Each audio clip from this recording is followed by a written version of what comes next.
Hello. सबको आवाज आ रही है? Good evening sir. Afternoon sir. Good afternoon. तुम लोगों को क्वेश्चन को डाउट भी है क्या? सर है हमको। पूछो। सर एक्सरसाइज सी का 10वां नंबर है और डी का 6ठा नंबर। एक मिनट, सी का बोल रहे हो ना? हाँ, एक्सरसाइज सी का लास्ट वाला 10 नंबर है कि द वैल्यू ऑफ अच्छा the X and Y satisfying the equation 3 by x plus y वाला। अच्छा, ठीक है ठीक है। और उसी का एक्सरसाइज डी का है 6 नंबर। ओके ठीक है, और देख लो। तुम लोग भी निकाल लो। एक्सरसाइज सी है, क्वेश्चन नंबर 10। क्वेश्चन दिया गया है, एक्स वाई का वैल्यू बताना है। दो इक्वेशन तुम्हें दिया गया है, 3/x+y प्लस 2/x-y।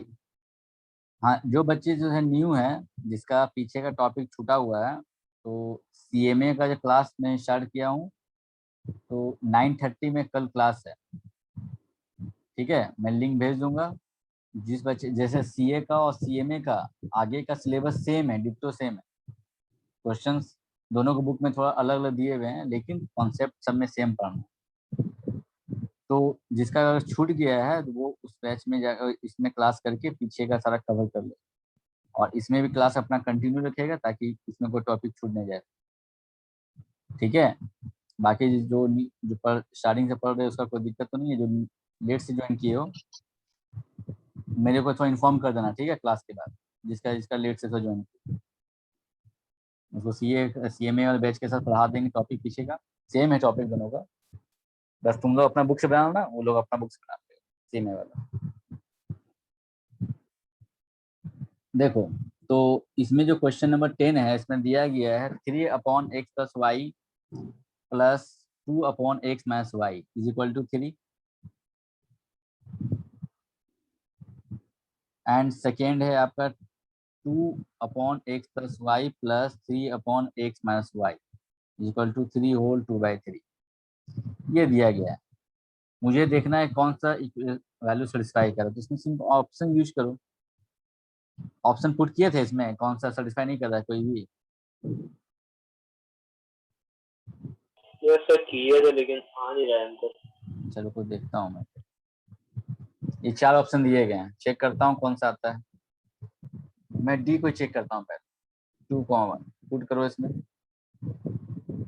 2+1 2/2-1 कितना आ जाएगा? ये आपका 3/3 या 2/1। ये कट के 1 आ गया, 1/2 आपका 3 आ गया। ये सेटिस्फाई किया है पहला। अब ये कर रहा है, इसको चेक करते हैं। अगर ये भी सेटिस्फाई कर जाएगा तो इसका मतलब आंसर यही हो जाएगा। डाल कर देख लेते हैं इसमें। 2/2+1 3/2-1 इधर आ गया 2/3 या 3/1। 2/3 प्लस 3/1, अब इसका एल्सियम ले लीजिए आप। अगर हम सोल्व कर लेते हैं एल्सियम लेके, 2+9 आ तो रहा है 10/10 है, 11/3 आ रहा है। इसको डिवाइड दोगे तो आ तो गया ये 2 होल 2 आपका 3 होल 2/3 आ रहा है ना। ये अगर 3 को 11 से डिवाइड दे रहे हो, 2 लग जाएगा, 3 लग जाएगा, ये रिमाइंडर 2 बचेगा। तो 3 होल ये 2/3 आ गया। यही ऑप्शन डी से सेटिस्फाई कर ही रहा है, यही आंसर हो जाएगा। कैलकुलेशन कुछ मिस्टेक हो गया होगा तुम्हारा, तो ध्यान से देख लेना। क्लियर है ना अच्छे से ये? Yes sir. डी का 6 बोल रहे हो ना?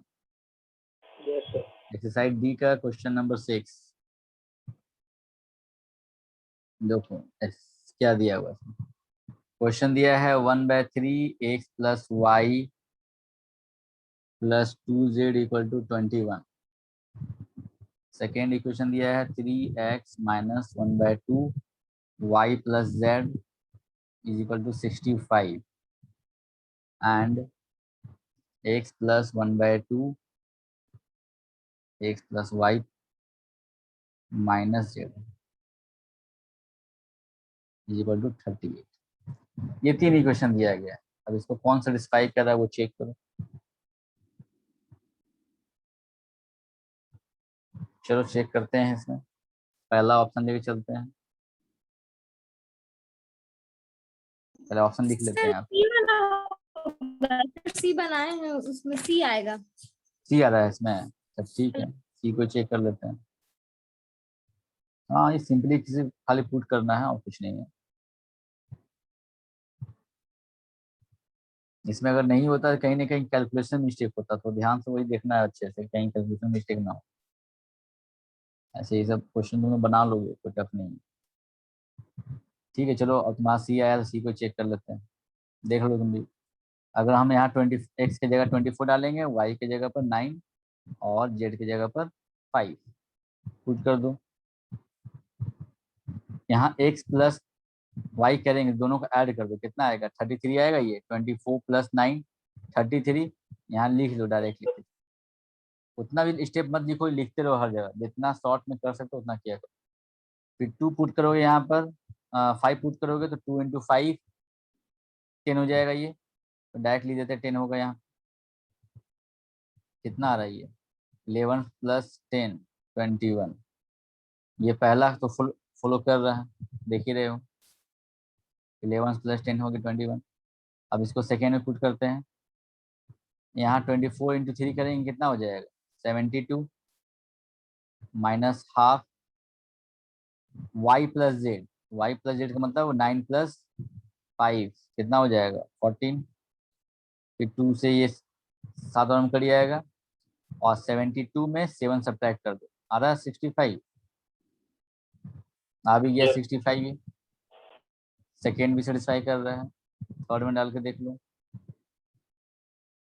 24 plus half, X plus Y करना, जेड सब्ट्रैक्ट करना, तो एक्स प्लस वाई करेंगे कितना हो जाएगा आपका 33 और माइनस 5 28 अब बाई 2।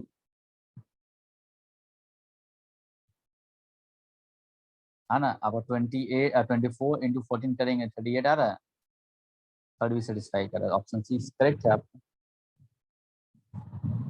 तो अपना सर देखो, मिस्टेक जो भी घर पे करते हो ना, और जब मेरे साथ डिस्कस कर लेते हो तो उसको ऑब्जर्व करना है घर पे बैठ के कि तुमने नोट गलती किया कहाँ पे, उस चीज को ढूंढना है। ऐसा नहीं कि सर बता दिए काम खत्म हो गया, तुम अपना फिर मिस्टेक को ढूंढा करो, ताकि उस चीज को नोटिस करना है कि मेरा वो चीज रिपीट ना हो दोबारा, तभी तुम्हारा मैथ्स स्ट्रांग होगा। मैथ्स का थिंकिंग ऐसा ही होता है, पहले तुम गलत होगा, तुम्हारा गलत से ही तुम सुधारते जाओगे धीरे। ये जो मिस्टेक तुम्हारा हो रहा है पहले हुआ, दोबारा ना हो, इस पे ध्यान देना, ऐसे धीरे धीरे क्लियर होते जाएगा। अगर तुम उस चीज को नोटिस नहीं करोगे, बार बार मिस्टेक करते ही रहोगे, तो फिर बेनिफिट तो होगा नहीं तुम्हें। तुम कितना भी क्वेश्चन बना लो, 1000 क्वेश्चन बनाने से बेनिफिट नहीं है, तुम 10 क्वेश्चन बना के जो सीख रहे हो उसमें, वो सबसे बड़ा इंपॉर्टेंट है। मेरा पढ़ने का तरीका वही रहा शुरू से, मैं 1000 क्वेश्चन पीछे बनाने के पीछे नहीं रहता हूँ, बहुत सारा क्वेश्चन बनाया जा रहा। मैं अच्छे क्वेश्चन को पकड़ता हूँ और उसमें देखता हूँ कि इस क्वेश्चन में मैंने सीखा क्या, उसमें न्यू चीज क्या सीखा, उस चीज को ढूंढने की उसको, उससे तुम 50 क्वेश्चन बना लोगे अच्छे से। उस टाइप के क्वेश्चन को भी अगर तुम हर क्वेश्चन से सीखोगे, तो तुम 50 क्वेश्चन से हजारों क्वेश्चन बनाने का कैपेबिलिटी बढ़ा लोगे, इतना तेरे अंदर कैपेबिलिटी आ जाएगा। और अगर तुम नोटिस नहीं करोगे, बार बार मिस्टेक करते रहोगे, तुम 1000 क्वेश्चन भी बना लो, तुम्हारा वो मिस्टेक हमेशा होता रहेगा। इसलिए इस सब चीज को भी ध्यान देना, हर क्वेश्चन में मिस्टेक क्या होता है उसको रिकॉग्नाइज करने की कोशिश करो। और बोलो, कोई क्वेश्चन में डाउट किसी बच्चे का?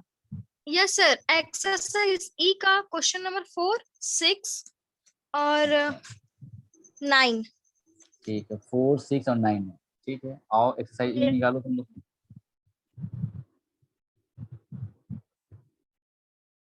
अब पीछे का सब बच्चे लोग एडिशन बना रहे हो कि नहीं बना रहे हो? सब लोग एडिशन सारा कंप्लीट कर लियो पीछे का सब लोग? पीछे सर एक्सरसाइज का, हाँ जिसका छूटा हुआ, आप हाँ बोलो, आप बोलो। रेशियो पढ़ा है क्या? रेशियो और प्रोपोर्शनल? अच्छा हाँ मैंने पढ़ा दिया है। अच्छा जिस बच्चे, मैं वही बोल रहा था, जिस बच्चे का छूट गया है, तो सीएमए वाले बैच का मैंने अलग किया है, तुम लोग बोल दिया पहले भी। सीए वाले बच्चे का और सीएमए वाले बच्चे का रेशियो प्रपोर्शन, ठीक है।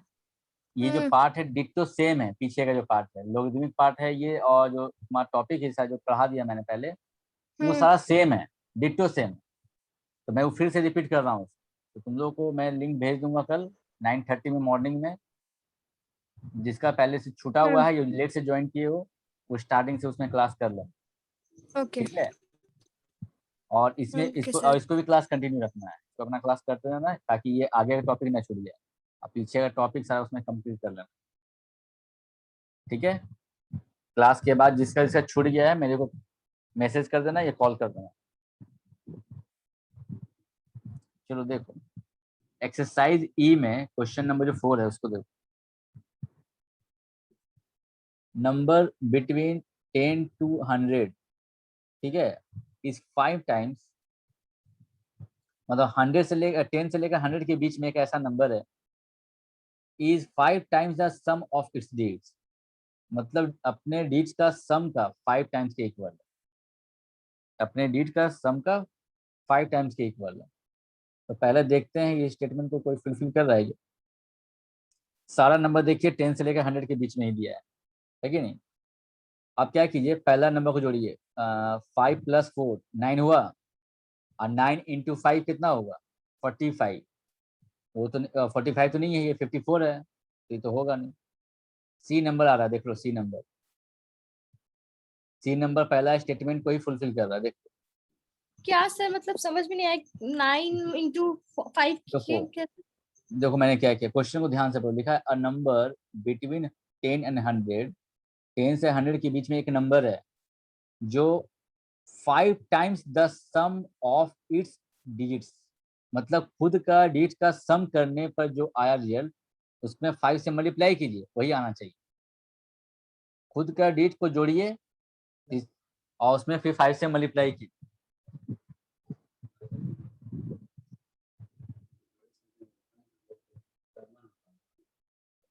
हेलो हेलो हाँ बोलो।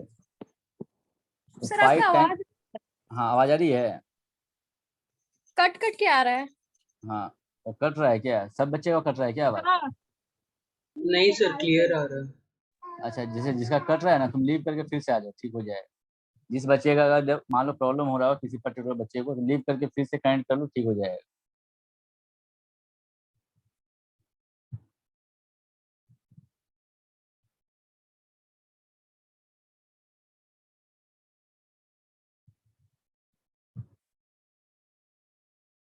देखो, ठीक आ रही सबको आवाज? Yes sir. यस ठीक सर। है, तो देखो, sum of its digits, sum of it digits का 5 टाइम्स के बराबर होना चाहिए। तो डीड का सम करो पहले, 4 + 5 कितना हो जाएगा? 4 + 5 हो जाएगा 9, और उसको फिर 5 से मल्टीप्लाई मल्टीप्लाई करो, कितना आ रहा है 45 आ रहा है। तो देखो नंबर वही 45 है, सेम। जो सी नंबर ऑप्शन है उसका डीड का सम करो और उसमें बोला 5 से मल्टीप्लाई कीजिए, वही नंबर आना चाहिए। तो 45 ही तो है वो। फिर फर्स्ट जो ऑप्शन है आपका 54, उसमें डीड का सम कीजिएगा, उसमें भी 9 आ रहा है, लेकिन 5 से मल्टीप्लाई करने पर 45 बन जाएगा, वो नंबर तो नहीं है ये, तो 54 है, यहाँ आ रहा है 45। तो वही पूछ रहा है कौन सा ऐसा नंबर है 10 से 100 के बीच में जो डीड का सम करने पर और उसके फिर 5 से मल्टीप्लाई कीजिए तब उस नंबर के बराबर आएगा। पॉइंट क्लियर हुआ अच्छे से ये? सर, दोनों में तो 45 ही आ रहा है। 45 45 नहीं, तो हाँ वो 45 आ 50। रहा है, लेकिन पहला जो ऑप्शन है उसमें 54 है ना, तो 5 टाइम्स करने पे कहाँ आ रहा है सेम नंबर? 45 आ रहा है लेकिन सेम नंबर तो नहीं आ रहा ना जो ऑप्शन में दिया गया है। सेम नंबर, वही नंबर आना चाहिए हम्म ना। A number between 10 and hmm 100 is 5 times the sum of the लिखा हुआ। 45 उसको फॉलो कर रहा है, सी नंबर जो ऑप्शन है। 45 में क्या है कि 45 भी है और उसको आप डीट को ऐड कीजिए, फिर 9 से 5 से मल्टीप्लाई भी कीजिए, तो नंबर वही आ जा रहा है। तो ऑप्शन जो सी है वही आ रहा है। देखो फर्स्ट वाला ऑप्शन में वो चीज आ रहा है क्या, देखो फर्स्ट वाला ऑप्शन में 45 आ जा रहा है और नंबर क्या है 54, तो सेम नंबर तो नहीं है ना। पॉइंट क्लियर यस हुआ अच्छे सर। से ये? हाँ हाँ। हाँ, थर्ड देखो सेकेंड ऑप्शन जो दिया गया है 53, इसमें डीट का सम कितना आएगा 8, फिर उसको आप कीजिए 5 से मल्टीप्लाई कीजिए 40 आ रहा है, तो 40 भी नहीं है जबकि 53 था नंबर मेरे पास। सेम आना चाहिए, ये कंडीशन है क्वेश्चन का। ये पॉइंट से वो क्लियर हुआ अच्छे से, देख लो। तो ऐसा जो पहला स्टेटमेंट है वो सिर्फ ऑप्शन सी फॉलो कर रहा है और अदर कोई फॉलो नहीं कर रहा है। इसलिए हमको फर्स्ट स्टेटमेंट से ही ऑप्शन मिल गया, मुझे 45 होगा। किसी और को ये जो कोई डाउट? क्वेश्चन में आपने लिखा हाँ है बोलो। हाँ कि बोलो। Are reversed find the number, reversed करने बोल रहा है मतलब? देखो उसके बाद बोला गया if 9 be added to it, अगर 9 उसमें ऐड करते हैं, जो नंबर आपका है, अगर 45 में 9 ऐड करेंगे तो डिट रिवर्स हो जाता है। तो आप 9 ऐड कीजिए, कितना आएगा? 54 है। ऐड करने पर तो रिवर्स हुआ कि नहीं 45 का? 54। 9 ऐड करने पर डिट रिवर्स हो जाता है। 45 था, 9 ऐड करने पर डिट रिवर्स हो जाना चाहिए। तो क्या 45 में 9 ऐड करने में 54 बन जाता है? रिवर्स नहीं हो रहा है। 4 5 था, बन गया 5 4। हाँ हाँ यस सर। तो मतलब ओके ऐसा कौन सा नंबर है? तो आपका 45 ही है ऐसा नंबर। बस मैं अच्छे से ये, तो हम लोग देखो स्टेटमेंट वाला क्वेश्चन में है ना, सारा स्टेटमेंट को चेक करने की जरूरत मत करो। पहला स्टेटमेंट से तुमको अगर आंसर मिल गया, कंफर्म आंसर, तो आपको आगे स्टेटमेंट पढ़ने का भी जरूरत नहीं। पहला स्टेटमेंट से अगर डाउटफुल में रहते हैं कि पहला स्टेटमेंट से दो दो ऑप्शन फॉलो कर रहा है या तीन तीन ऑप्शन फॉलो कर रहा है, तब हम लोग नेक्स्ट स्टेटमेंट को रीड करते हैं। जब मेरा पहला स्टेटमेंट से ये क्लियर हो रहा है कि ऐसा ऑप्शन सिर्फ सी है, मैं आगे स्टेटमेंट क्यों पढ़ूं? मेरे पहला स्टेटमेंट से जब आंसर मिल गया, मुझे 45 हो गया। इसलिए कोई जरूरी नहीं है कि हर स्टेटमेंट को बना के चेक करो। पहला स्टेटमेंट से अगर तुम कंफर्म हो जाते हो ऑप्शन में, टिक मार के आगे बढ़िए। कोई कंफ्यूजन किसी बच्चे को इस क्वेश्चन में? देख लो।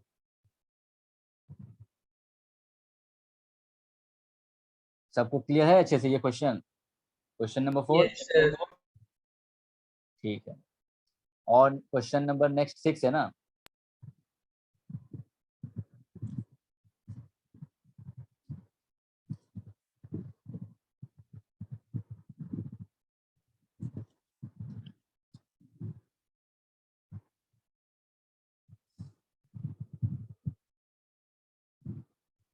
A number consisting of two digits is 4 times the sum of its digits.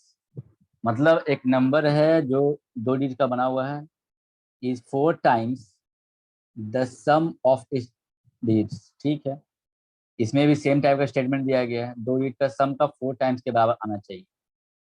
बताइए कौन सा आएगा सर? आप ही लोग बताइए।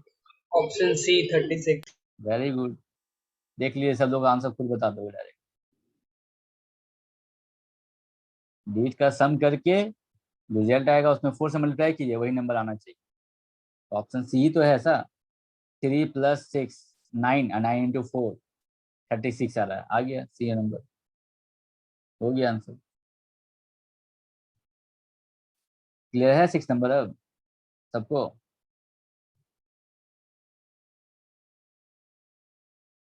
और नेक्स्ट क्वेश्चन बोलिए कौन सा था? 9 नंबर। नहीं आया सर, एक बार और कीजिए रिपीट। हाँ देखो, कैसे आ रहा था? जैसे देखो क्या लिखा है, डिजिट का सम करने बोला ना, तो हम ऑप्शन सी ले रहे हैं। 3 + 6 करो, कितना आया? 9। जो सम आया, सम में 4 टाइम्स करने बोला है, 4 times the sum. 4 times the sum, sum करके कितना आया? 9 आया ना, उसको 4 से मल्टीप्लाई कीजिए, कितना आ रहा है? 36 है, और 36 नंबर दिया भी था, तो 4 टाइम्स करने पर 36 भी आ रहा है, और 36 का ही ऐसा नंबर है। ऐसा कोई नंबर है? अगर चेक कर देखो।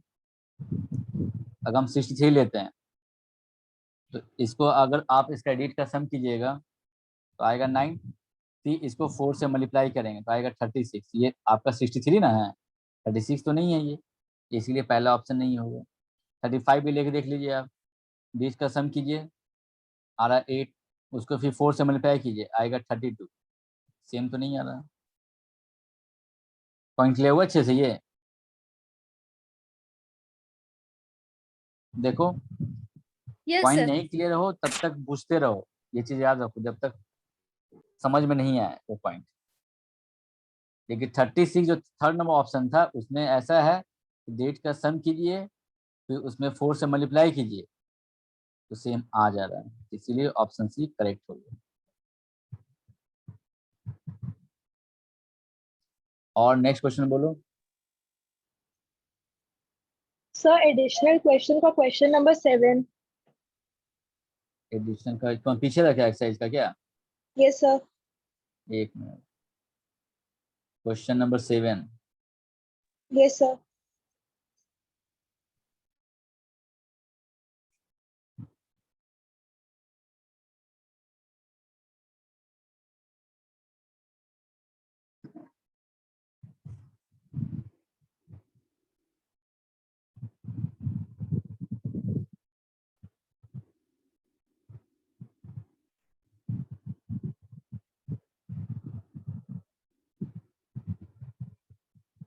सर ये वाला क्वेश्चन है। तो 7 तो यही मैं दिखा रहा। सर एडिशनल क्वेश्चन बैंक का क्वेश्चन नंबर 7। हाँ, कोई एडिशनल क्वेश्चन बैंक का 7 में तो मेरा यही दिखा रहा है। क्वेश्चन क्या है तुम्हारा? सर ये इसमें तो ये कौन सा साइड का बात कर रही है? ये मतलब इक्वेशन वाले का बात कर रही है या पीछे वाला बात कर रही है? रेशियो? क्वेश्चंस का बात करें। अच्छा, इक्वेशंस का बात कर रही है। एक मिनट, तो मैं रेशियो निकाल लिया। एक मिनट।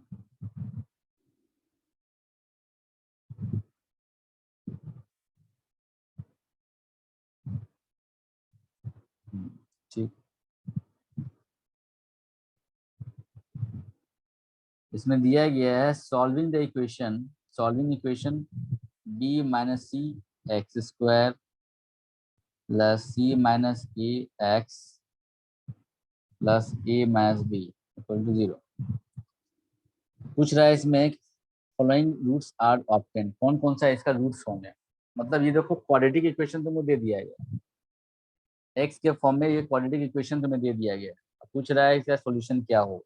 ऐसे मैंने क्वाड्रेटिक इक्वेशन पूरे बच्चे को पढ़ाया था, तो उन लोगों को तो समझ में आ जाएगा। जिसको नहीं पढ़ा मैं फिर से रिपीट करने वाला हूँ अभी। जिसने पढ़ लिया वो तो ध्यान से देख सकता है, जिसने नहीं पढ़ा है उसको टेंशन लेने की जरूरत नहीं है। मैं रिपीट करूंगा फिर देख लेंगे। जैसे क्वाड्रेटिक इक्वेशन वाले में फॉर्म में अगर इक्वेशन दिया रहेगा तो इसमें क्या क्या कॉन्सेप्ट ध्यान में रखना है आप लोगों को। ये कोफिशिएंट, अगर मान लो कोई भी इक्वेशन है, मान लो A x square plus B x plus C equal to 0, अगर कोफिशिएंट का सम मतलब एक्स स्क्वायर का कोफिशिएंट, एक्स का कोफिशिएंट एंड कांस्टेंट टर्म यानी A plus B plus C अगर 0 आता है, अगर a प्लस बी प्लस सी 0 आता है, इसका मतलब x इक्वल टू 1 जो होगा उसका कंफर्म उसका रूट्स होगा। रूट्स बोलने का मतलब 1 जब डालोगे ना इसमें, देखो 1 डालो इसमें, x की जगह 1 डालोगे तो 1 का स्क्वायर 1 होता है। यहाँ 1 डाल दिए तो प्लस बी आ गया प्लस सी। आपका ये कंडीशन फुलफिल कर रहा है। मतलब बताना क्या चाह रहा हूँ मैं कि अगर कोई भी जनरल इक्वेशन तुम्हें दिया गया है तो कोफिशिएंट का सम करो, एक्स स्क्वायर का कोफिशिएंट, एक्स का कोफिशिएंट एंड कांस्टेंट टर्म, उस तीनों का सम अगर 0 आता है, आप डायरेक्ट बोलिए इसका x इक्वल टू 1 उसका सॉल्यूशन होगा, उसका रूट होगा, श्योर होगा। क्यों होगा? आप जैसे ही 1 डालिएगा इक्वेशन में यही कंडीशन आ जाएगा। देख लो, जैसे ही 1 हम डालते हैं x की जगह, जो आपका कंडीशन यहाँ बता। तो यहाँ भी ध्यान से देखो, एक्स स्क्वायर का बगल में b माइनस सी है, x के बगल में c माइनस ए है, अब कॉन्स्टेंट टर्म a माइनस, तीनों का सम कीजिए, तीनों का सम कीजिए। तो माइनस सी प्लस सी करिए, माइनस ए प्लस ए करिए, प्लस बी माइनस बी करिए, आपका 0 आ गया। मतलब कोफिशिएंट का सम क्या आ गया? 0 आ रहा है। तो हम डायरेक्ट बोल सकते हैं कि x इक्वल टू 1 जो होगा इसका सॉल्यूशन हो। तो जैसे ही 1 डालिएगा आप इसमें, देखिए 1 जैसे डालिएगा तो यही नहीं बन जाएगा वापस। 1 डालने का मतलब यहाँ 1 स्क्वायर स्क्वायर 1 हो जाएगा। फिर यहाँ 1 डाल दीजिए, फिर यहाँ a माइनस बी। तो आपका जो पूरा कट छट के तो आई सेटिस्फाई कर ही रहा है। ये कट जाएगा इसके साथ, ये कट गया इसके साथ, ये कट गया इसके, इक्वल टू 0 आ गया ना, सेटिस्फाई किया ना कंडीशन को। इसीलिए मैंने क्या समझाया कि किसी भी इक्वेशन में, क्वाड्रेटिक इक्वेशन में कोफिशिएंट का सम अगर 0 है तो आप डायरेक्ट बोल दीजिए आंख बंद करके x इक्वल टू 1 इसका रूट होगा, पहला रूट। दूसरा रूट कैसे निकालेंगे आप? दूसरा रूट निकालने के लिए तो हम लोग ये जानते हैं ना कि alpha into beta C by A होता है। अल्फा प्लस बीटा क्या होता था? माइनस बी बाई ए, और अल्फा इंटू बीटा होता है सी बाई ए। तो यहाँ पर ध्यान से देखो, इस इक्वेशन में अगर एक रूट मेरा 1 है, अल्फा बीटा में दोनों रूट है ना, तो मेरे को पता चल चुका है कि एक रूट 1 है, तो दूसरा रूट निकालना हम लोगों को। तो हम मान लेते हैं अल्फा मेरा 1 है, जो 1 एक रूट निकाल चुके हैं, मैंने अल्फा नाम दे दिया उसको। 1 डाल दो, बीटा दूसरा रूट है, ये सी बाई ए होता है। सी मतलब constant term by coefficient of x square, ये नहीं होता ना। तो कांस्टेंट टर्म इस इक्वेशन में क्या है आपका? ए माइनस बी, और एक्स का कोफिशिएंट क्या है? B minus. तो सी हो जाएगा आपका ए माइनस बी, और ए हो गया कोफिशिएंट मतलब एक्स स्क्वायर का कोफिशिएंट बी माइनस, मतलब बीटा क्या आ गया आपका? ए minus B by B minus. मतलब रूट्स क्या क्या हो जाएंगे? 1 हो जाएगा और एक आपका ये हो जाएगा। ये तुम्हें पॉइंट क्लियर हुआ अच्छे से? देखो तो Yes, sir. अगर ठीक है आ गया समझ में तो अच्छी बात है। ऐसे मैं डील करने वाला हूँ। मैं जब पढ़ाऊंगा क्वाड्रेटिक में ना, तो मैंने बोला था ना तुम लोगों को, पूरा मैंने पढ़ाया नहीं है अभी, अभी क्वाड्रेटिक बाकी है। ये सारा Okay. डील कर दूंगा सारा टाइप ना, उसके बाद इस क्वेश्चन पे जब हम आएंगे तो इजी लगेगा। जिस बच्चे का ये पॉइंट नहीं भी क्लियर हुआ तो टेंशन लेने की जरूरत नहीं है। क्वाड्रेटिक जब फिर से रिपीट करूंगा सारा पॉइंट समझा दूंगा तो। यहाँ तक कोई confusion? No, sir. Sir exercise ई का क्वेश्चन नंबर 9 बताइए ना। हाँ एक मिनट बता।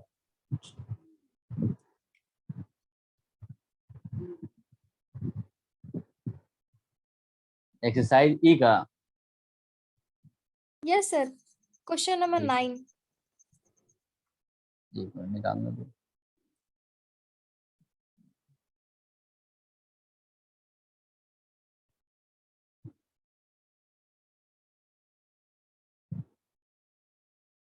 देखो क्वेश्चन नंबर 9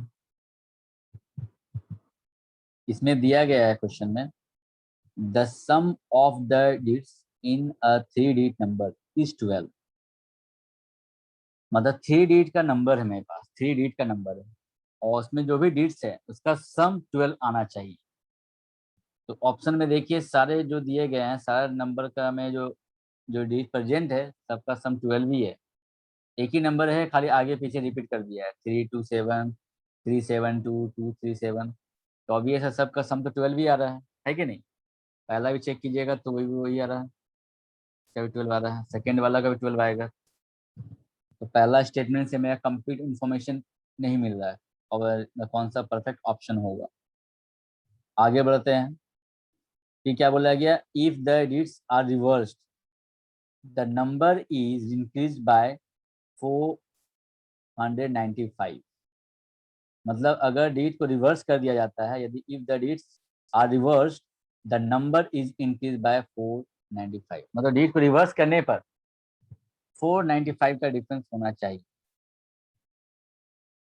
ठीक है, तो चलिए डिजिट को रिवर्स करते हैं, चेक करते हैं। पहला ही ऑप्शन को यूज करते हैं, इसका डिजिट को रिवर्स कीजिए। ऐसा होगा, रिवर्स करने का मतलब 3723 और इस दोनों का डिफरेंस कितना आना चाहिए? 495 आना चाहिए। चेक कीजिए आ रहा है क्या? इसमें कितना आ जाएगा? इसमें 6 आ रहा है, तो लास्ट डिजिट नहीं आया तो हटा दो। इसका मतलब ये 495 आना चाहिए डिफरेंस। डिफरेंस यहाँ लास्ट में 6 आ रहा है, इसका मतलब ये तो नहीं आएगा। सेकेंड ऑप्शन चेक करते हैं, 372 है, इसका डिजिट को रिवर्स करेंगे कितना हो जाएगा? ये इसका इसका डिफरेंस 495 कभी नहीं आ सकता क्योंकि 372 है, 273 है, तो 100 समथिंग का डिफरेंस होगा, ये भी नहीं पॉसिबल है। 237 लेते हैं, इसको रिवर्स करते हैं।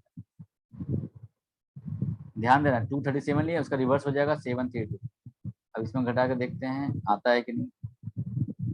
ये 5 9 4 आ गया, इसका मतलब ऑप्शन सी आपका करेक्ट है। पॉइंट क्लियर हुआ अच्छे से मैंने क्या किया? यस सर, अगर आधा में फुलफिल हो जाएगा तो छोड़ सकते हैं नहीं हाँ बस छोड़ दो, कंफर्म ना हो गया है। तो 495 तो हाँ। अदर में आ नहीं रहा है, देख लो किसी में, तो ऑब्वियस हम्म, है मेरा ऑप्शन सी ही होगा। ओके। मैं इसीलिए बोलता हूँ तुम लोग यही सब समझाना चाह रहा हूँ कि स्टेटमेंट कितना बड़ा रहे देख के डरना नहीं है आपको। नेटवर्क प्रॉब्लम हो रहा है, सबको हो रहा है क्या नेटवर्क प्रॉब्लम? देखो तो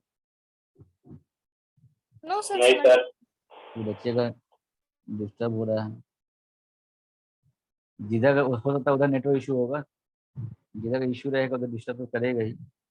लेकिन हाँ जब प्रॉब्लम हो लीव करके फिर से कनेक्ट करने की कोशिश करो, अदरवाइज रिकॉर्डिंग तो फिर मिल ही जाएगा। ज़्यादा डिस्टर्ब होगा अगर क्लास नहीं हो पा रहा है तो टेंशन लेने की जरूरत नहीं है, रिकॉर्डिंग तो हो रहा है, रिकॉर्डिंग से ले लेना। सारा जो क्लास जो भी रिकॉर्डिंग होता है सब मैम के पास स्टोर रहता है। तुम लोग को कोई भी क्लास का अगर रिकॉर्डिंग चाहिए तो मैम को कॉल कर लेना। ठीक है, कोई कंफ्यूजन तुम लोगों को यहाँ तक?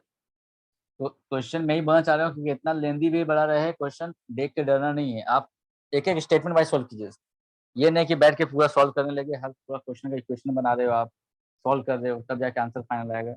शॉर्टकट में बनाइए क्योंकि आप लोग का स्मार्ट आंसर ही देना है, हाँ। कम टाइम में ज़्यादा क्वेश्चन सॉल्व करना है। चलिए आगे और कोई क्वेश्चन पूछना है पूछो। किसी बच्चे का डाउट है, अगर किसी बच्चे का भी।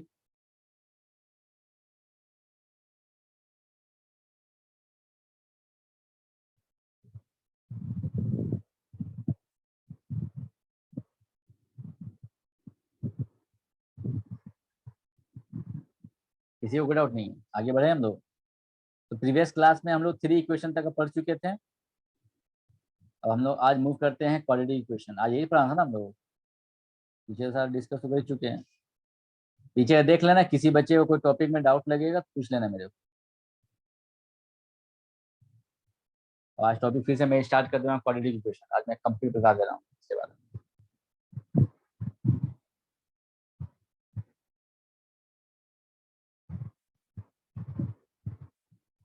देखो, क्वाड्रेटिक इक्वेशन का जो जनरल फॉर्म होता है, उसका general format ax² + bx + c = 0।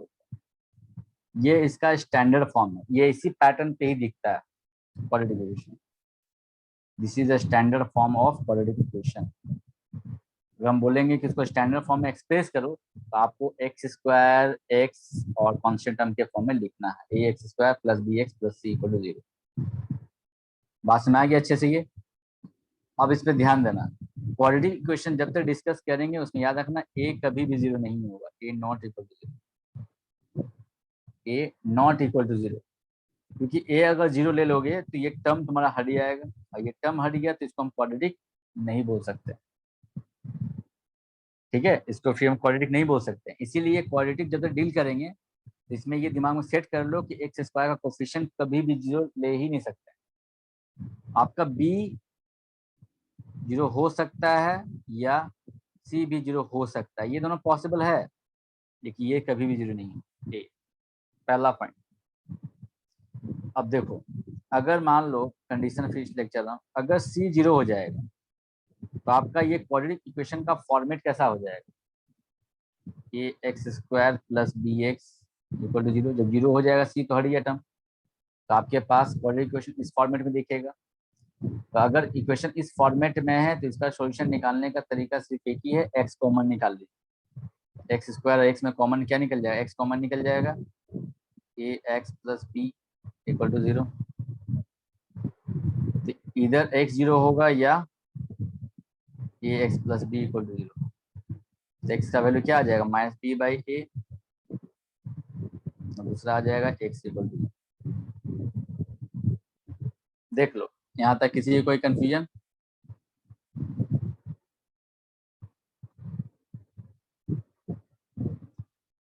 फिर नेक्स्ट मूव करते हैं। तो इसका मतलब है कि इस फॉर्मेट का इक्वेशन, ध्यान दो, x² और x टर्म रहेगा ना, मतलब जिस क्वाड्रेटिक इक्वेशन में कांस्टेंट टर्म नहीं रहेगा। क्या बोली फिर से बोलो? x = 0 कैसे आ सकता? देखो, इस दोनों का प्रोडक्ट 0 है यहाँ, या तो ये 0 होगा या तो ये 0 होगा। देखो मैं समझा देता हूँ इस तरीका से। अगर दो नंबर का प्रोडक्ट 0 आ रहा है, तो मान लो बोला गया कि a और b का प्रोडक्ट 0 आ रहा है, तो क्या आप ऐसा बता सकते हो कि a b दो नॉन 0 नंबर लो जो 0 नहीं है, a और b 0 नहीं है, लेकिन उसका प्रोडक्ट 0 आ जाए? तो ऐसा पॉसिबल है? बताओ। ऐसा दो नंबर पॉसिबल है जो कि 0 नहीं है, a एंड b, a भी 0 नहीं है, b भी 0 नहीं है, क्या उसका प्रोडक्ट 0 आ सकता है? नो, कैसे ऐसा आएगा? कभी नहीं पॉसिबल है। इसका मतलब है कि दो नंबर का प्रोडक्ट 0 तभी आ सकता है जब दोनों में से कोई एक कंफर्म 0 होगा। ये तो हम श्योर है इस चीज को लेकर। तो इसीलिए जानते हो, तुम लोग इक्वेशन जब भी सॉल्व करते होगे तो ध्यान देना, राइट में = 0 करके ही सॉल्व किया जाता है। मान लो मैं बोलूंगा a b = 1 है, अब बताइए दो नंबर का प्रोडक्ट 1 चाहिए, तो a का वैल्यू क्या लिया जाए, b का वैल्यू क्या लिया जाए, बताइए। तो ऐसा मैं जब पूछूंगा सोल्यूशन ना, तो इसका आंसर जानते क्या है? इनफाइनाइट सोल्यूशन हो जाएगा, क्योंकि मैं बहुत तरीका से आंसर ले सकता हूँ। मैं a का वैल्यू 2 ले लिया तो b का वैल्यू 1/2 ले लिया, a का 3 ले लिया तो b का 1/3 ले लिया, c इसका 4 ले लिया तो इसका 1/4 ले लिया। अब सबका प्रोडक्ट हमेशा करके क्या 1 ही ना आएगा ना। a अगर b हम ये ले लिया, b में ये ले लें, तो दोनों का प्रोडक्ट 1 आएगा। इसीलिए इक्वेशन कभी भी सॉल्व होता है तो = 0 पे ही सॉल्व होता है, 1 पे या 2 पे, कोई नॉन 0 नंबर पे सॉल्व नहीं होता है, 0 पे ही सॉल्व किया जाता है। तो अगर 0 रहता है तो कंफर्म होते हैं कि दोनों में से कोई एक कंफर्म 0 होगा, या तो A 0 होगा या तो B 0 होगा। लेकिन हम लोग डाउट में रहते हैं ना कि पता रहता नहीं है कि कौन 0 है, A 0 है या B, इसीलिए हम लोग ऐसे लिखते हैं A 0 होगा या और B 0 होगा। ऐसा सिचुएशन जब भी आता है तो इसीलिए हम और लगाते हैं, या तो A 0 होगा या तो B 0 होगा। कौन 0 है ये हम लोग को पहले से नहीं पता, इसीलिए। उसी तरीका से यहाँ भी ये अगर A है और दूसरा जो ब्रैकेट के अंदर है वो B है, A इंटू B 0 आ रहा है, या तो ये 0 होगा या तो ये 0 होगा। ये 0 होगा तो x 0 आ गया, और ये अगर 0 होगा तो x का वैल्यू -b/a आ जाएगा। पॉइंट क्लियर हुआ अच्छे से? ये यहाँ a into b equal to 0 लिखा गया, तो या तो x 0 होगा या तो ये 0 होगा, क्योंकि यहाँ पर मैंने क्या बोला, ये a ले लो, इसको b मान लो, a इंटू बी की तरह, ये a मान लो, इसको b। अब इस दोनों का प्रोडक्ट यहाँ तो मुझे 0 दिखाई दे रहा है, या तो ये 0 होगा या तो ये 0 होगा। ये 0 होगा तो x इक्वल टू 0 हो गया डायरेक्ट, और ये अगर 0 होगा तो x का वैल्यू क्या आ गया, -b/b इधर चला गया, -b बन गया, ये नीचे आ गया। हाँ ओके। इसीलिए हम लोग ये कंडीशन लिखते हैं।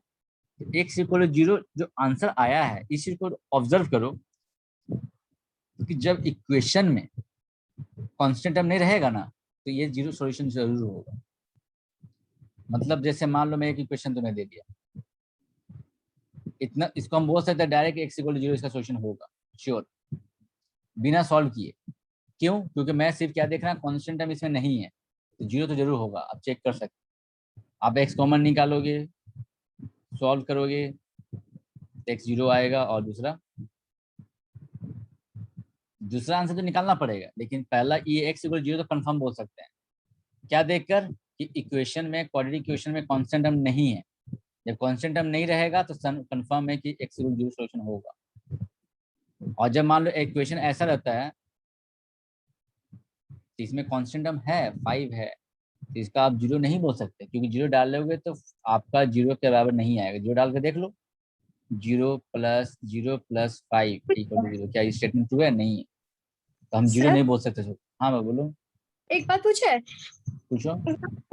वो जो मल्टीप्लाई में ना x है तो उसको तो डिवाइड में जाना चाहिए था। देखो डिवाइड में नहीं जाता है, तुम सोच बचपन में पढ़ते आए हो ना, टीचर लोग बोलते हैं कि इसको डिवाइड में ले जाओ। हाँ तरीका यस सर। नहीं है सॉल्व करने का, तुम लोग का माइंड में बचपन से जो पढ़ते आए उस तरीके से पढ़ रहे हो। जब हायर क्लास में आओगे तो एक्चुअली होता क्या है, पहले सिंपल से देखो, इक्वेशन सॉल्व करने का क्या मतलब है, जो अननोन है उसको निकालना, अननोन नंबर को निकालना। तो जब हम अननोन नंबर को निकाल रहे हैं तो आपका x का आंसर कितना आना चाहिए पता कैसे चलता है, उसका डिग्री से। x का पावर यहाँ 2 है, मैंने बताया था आप लोगों को पहले भी कि जितना मैक्सिमम पावर होता है उतना ही उसका सॉल्यूशन होता है। याद है? पहले बताया था, डिस्कस किया था इस पॉइंट को। नहीं याद है देख लो, किसी भी इक्वेशन में x का जितना मैक्सिमम बड़ा पावर होता है उतना ही सॉल्यूशन होता है। इस इक्वेशन का 2 सॉल्यूशन होगा क्योंकि 2 पावर है मैक्सिमम, तो 2 सॉल्यूशन हो जाएगा। अगर हम इसको डिवाइड में ले जाते हैं तो आपके अकॉर्डिंग तो एक ही आंसर आएगा सिर्फ ये, तो फिर आपका जो सॉल्यूशन जितना मैक्सिमम होना चाहिए उतना सॉल्यूशन तो आएगा नहीं। उसको बोलते हैं रूट का लॉस हो जाना, उस मेथड से रूट का लॉस हो जाता है। डिवाइड में आप किसको ले जा सकते हो, जिसका वैल्यू नहीं निकालना, जिसका वैल्यू नहीं निकालना। मान लो एग्जांपल के लिए मैं समझा देता हूँ, तो मान लो मेरे पास इक्वेशन ऐसा है, a 2x + 5 = 0, ठीक है। तुमसे पूछा गया what is the value of x। अब आपसे x पूछ रहे हैं, a के बारे में नहीं पूछा गया है, तो आप a को नीचे ले जाओ, कोई दिक्कत नहीं है। आपका x का वैल्यू में कोई तो लॉस नहीं होगा, आपका x का आंसर आराम से आ जाएगा, 0/a 0 हो जाएगा। आप x का वैल्यू बोल सकते हैं -5/2, क्योंकि ये 0 आ गया, अब 5 इधर चल जाएगा, 2 नीचे आ जाएगा, तो आपका x का वैल्यू आ जाएगा -5/2। तो आप a को ले जा सकते हो नीचे, क्योंकि आपसे x का a का वैल्यू नहीं पूछा गया, पूछा गया किसका आंसर, x का। अब मैं पूछूंगा x का a का वैल्यू बताइए, a का वैल्यू क्या होगा। अब आप a को नीचे नहीं ले जा सकते, आप इस वाले पार्ट को नीचे ले जा सकते हो। क्वेश्चन आपसे किस चीज का डिमांड कर रहा है ये मैटर करता है, आप इसको नीचे ला सकते, a का आंसर हो जाएगा 0। तो क्वेश्चन किस चीज को डिमांड आपसे क्या कर रहा है उस चीज पर ध्यान दीजिए। जिस चीज का आंसर निकालना होता है वो कभी डिवाइड लेके नहीं ले जा सकते आप, क्योंकि उसको नीचे ले जाने से क्या होता है, रूट का लॉस, अब एक बात बताओ, एक और मैं एग्जाम्पल दे रहा हूँ। एक्स स्क्वायर जो आपका जो क्वेश्चन था पीछे, मान लो मैं वही ले लेता हूँ, मैं इसी क्वेश्चन को मैं फिर से सॉल्व कर रहा हूँ। मैं आपसे बोलूँ इस तरह सॉल्व कीजिए, आप इस तरह इसको ला सकते इधर, एक्स को काट दिए, पावर को काट दिए, तो 2x इक्वल टू हो गया -3। एक्स का आंसर क्या आ गया? -3/2। क्या ये सही मेथड है या नहीं, बताइए, कोई भी बच्चा बताओ इसको, मेथड सर सही है या नहीं? ऐसे बोलो, तो होता है ना। जानते तो ये सोच रहे हो कि हाँ सर ऐसा तो होता है, ऐसे तो नहीं किया प्लस जाता में है, तो गलत माइनस तरीका है हो जाता ये तरीका गलत है, बच्चा हम लोग करते आते हैं, अलग बात है। टीचर भी नोटिस नहीं बता, जो हाई लोअर क्लास के टीचर लोग होते हैं ना, उस चीज को नोटिस करते भी नहीं। हम लोगों को क्या है, इंजीनियरिंग का क्लासेस को पढ़ाना होता है, उसमें परफेक्शन नहीं रहेगा ना, तो आपका आंसर कंफर्म गलत हो। इसीलिए ये सब चीज मैं भी बचपन से था ना, छोड़ा मैं भी सोचता था कि काट सकते हैं, फटाफट solve कर सकते हैं। जब बड़े क्लास में जब गए, धीरे धीरे जब इंजीनियरिंग का क्वेश्चन देखने लगा, तो उसमें पता चला कि नहीं, ये सब गलत तरीका है, उसने समझाया भी गया, ये मेथड ही गलत है। जो काट देते हैं ना, इससे रूट का लॉस होता है। आपके अकॉर्डिंग आंसर क्या है, इस मेथड से आपके हिसाब से आंसर क्या आना चाहिए? सिर्फ -3/2। मतलब बोलना ये चाह रहा है कि आप एक्स का आंसर सिर्फ -3/2 डालेंगे तो वही सेटिस्फाई करेगा, इसके अलावा कोई सेटिस्फाई नहीं करेगा, इसका ये कहना है। तो डाल के देखिए, सेटिस्फाई तो करेगा, सही बात है कि आंसर तो आएगा इससे, लेकिन सारा आंसर नहीं आया इसको चेक कर लो। 3 इंटू -3/2, इसको काट देते हैं, 9/2 -9/2 कट के आपका या माइनस है, 0 आ गई। सेटिस्फाई तो कर रहा है ये, तो बोलेंगे सर आंसर तो सही है, तो आंसर मैं ये नहीं बोला कि तुम्हारी गलत आंसर आया, और भी आंसर आना चाहिए था, वो आंसर आपका आया नहीं इस मेथड के चक्कर में, क्योंकि आपने एक्स को काट दिया दोनों साइड। और ये बात याद रखना, जिसको निकालना होता है उसको काटा भी नहीं जाता है दोनों साइड, ये भी गलत तरीका है। जिस चीज का वैल्यू निकाला पूछ रहा है आपसे, अगर दोनों साइड कट भी रहा है इक्वेशन में, तो उसको काटना भी गलत मेथड। अब बताइए, क्या एक्स का वैल्यू 0 डालेंगे सेटिस्फाई नहीं करेगा? आप बताइए तो पहले, 0 डालने पर तुम लोग बताओ, 0 डालेंगे तो 2 इंटू 0 का स्क्वायर 0 हो जाएगा फॉर टर्म, ये भी 0, 0 को 0 तो आ ही रहा है। हम कैसे नहीं बोल सकते एक्स को 0 सोल्यूशन नहीं है इसका? आपके मेथड में तो नहीं आया वो आंसर, इस मेथड में। लेकिन यही अगर इस मेथड में बनाया जाए, इस मेथड में, तो मेरा 0 आंसर आ रहा है कि नहीं आया? मैंने वही क्वेश्चन को इस तरीके से सॉल्व किया ना अभी, यहाँ पर एक्स कॉमन निकाल के सॉल्व किया, तो मेरा 0 भी आंसर आ रहा है और -3/2 भी आंसर आ रहा है। आप इसके दोनों के अलावा इस मेथड में बताना क्या चाह रहा है कि इस दोनों के अलावा आप कोई भी नंबर डाल के देख लीजिए, 0 कभी नहीं आएगा, और चेक भी कर सकते हो आप। इसके अलावा कोई नंबर नहीं आएगा, आप चेक कर सकते हो। और मैंने बताया जितना डिग्री पावर होता है, मैक्सिमम पावर, उतना सोल्यूशन होता है। तो यहाँ 2 सोल्यूशन आए भी, तो इसीलिए ये मेथड बेस्ट मेथड होता है, इसी से ही परफेक्शन होता है। इसलिए इस चीज पे ध्यान देना, कभी भी अगर दोनों साइड कट रहा हो तो काट मत देना। इसीलिए मैंने तुम्हें इसीलिए इस तरीके से बता रहा हूँ आपको कि अगर C0 रहेगा तो एक्स कॉमन निकाल लीजिए, फिर दोनों का प्रोडक्ट 0 आ रहा है, या तो ये 0 होगा या तो ये 0 होगा। इससे एक्स का वैल्यू 0 आएगा सोल्यूशन, दूसरा सोल्यूशन -b/a आएगा। ये पॉइंट क्लियर हुआ सबको? अच्छे से देख लो।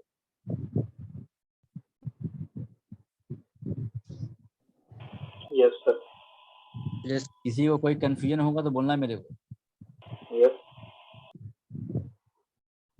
इसलिए इस चीज को याद रखना, अगर दोनों साइड कट भी रहा तो काटना नहीं है, और जिसका निकालना होता है उसको डिवाइड में लेके नहीं जाएगा।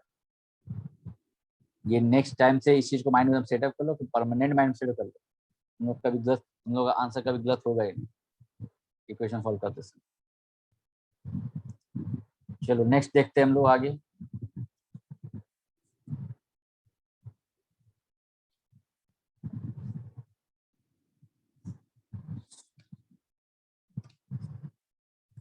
उसके बाद देख दूसरा कॉन्सेप्ट, अगर b 0 हो जाए, इफ, तो आपका इक्वेशन क्या हो जाएगा? ax² + bx + c जो था, अगर ये b 0 हो जाएगा तो टर्म तो हट ही आएगा, तो आपका इक्वेशन का फॉर्मेट कैसा हो जाएगा? ये ऐसा क्वेश्चन जब रहेगा तो इसको सिंप्लीफाई कैसे करेंगे?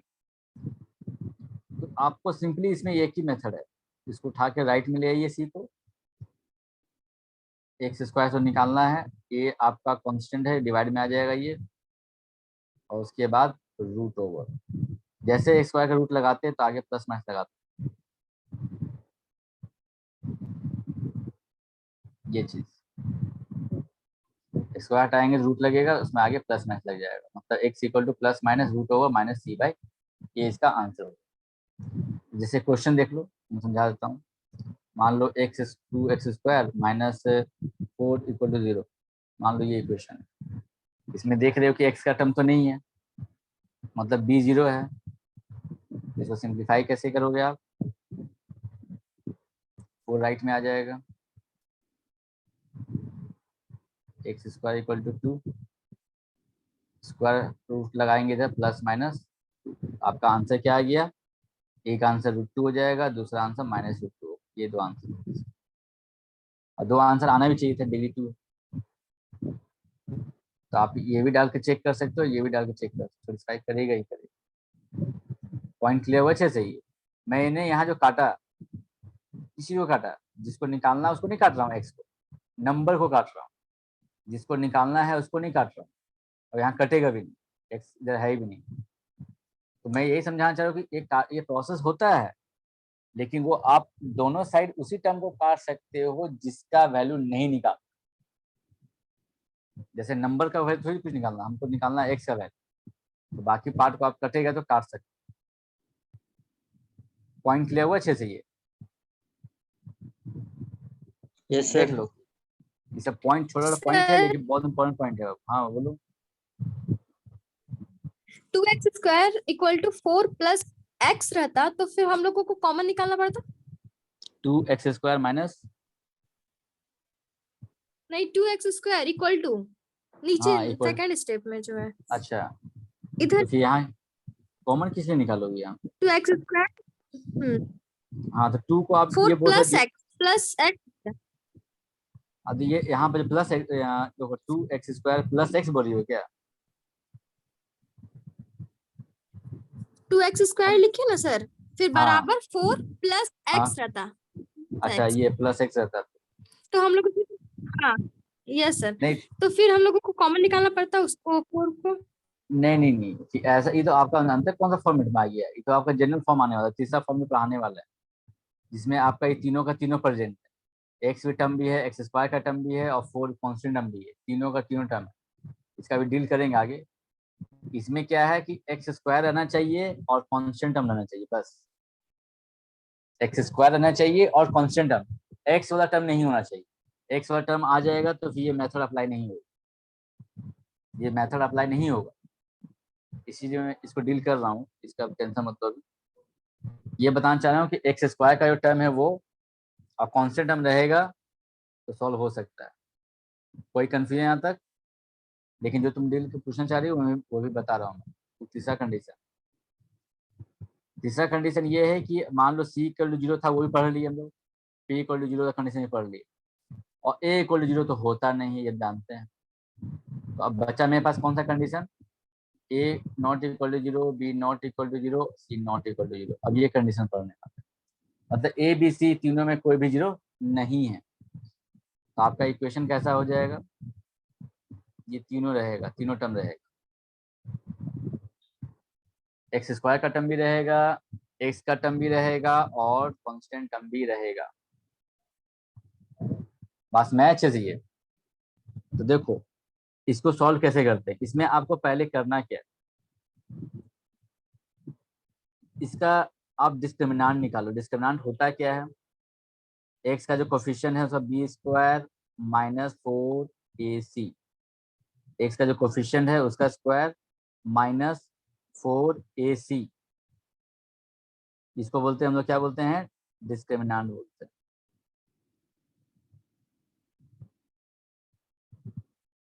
अगर डिस्क्रिमिनांट हमारा 0 आए या परफेक्ट स्क्वायर है, परफेक्ट स्क्वायर, डी अगर 0 आए या परफेक्ट स्क्वायर आए, तो उस केस में आप इसका मिडिल टर्म स्प्लिटिंग कर सकते हो, मिडिल टर्म स्प्लिटिंग।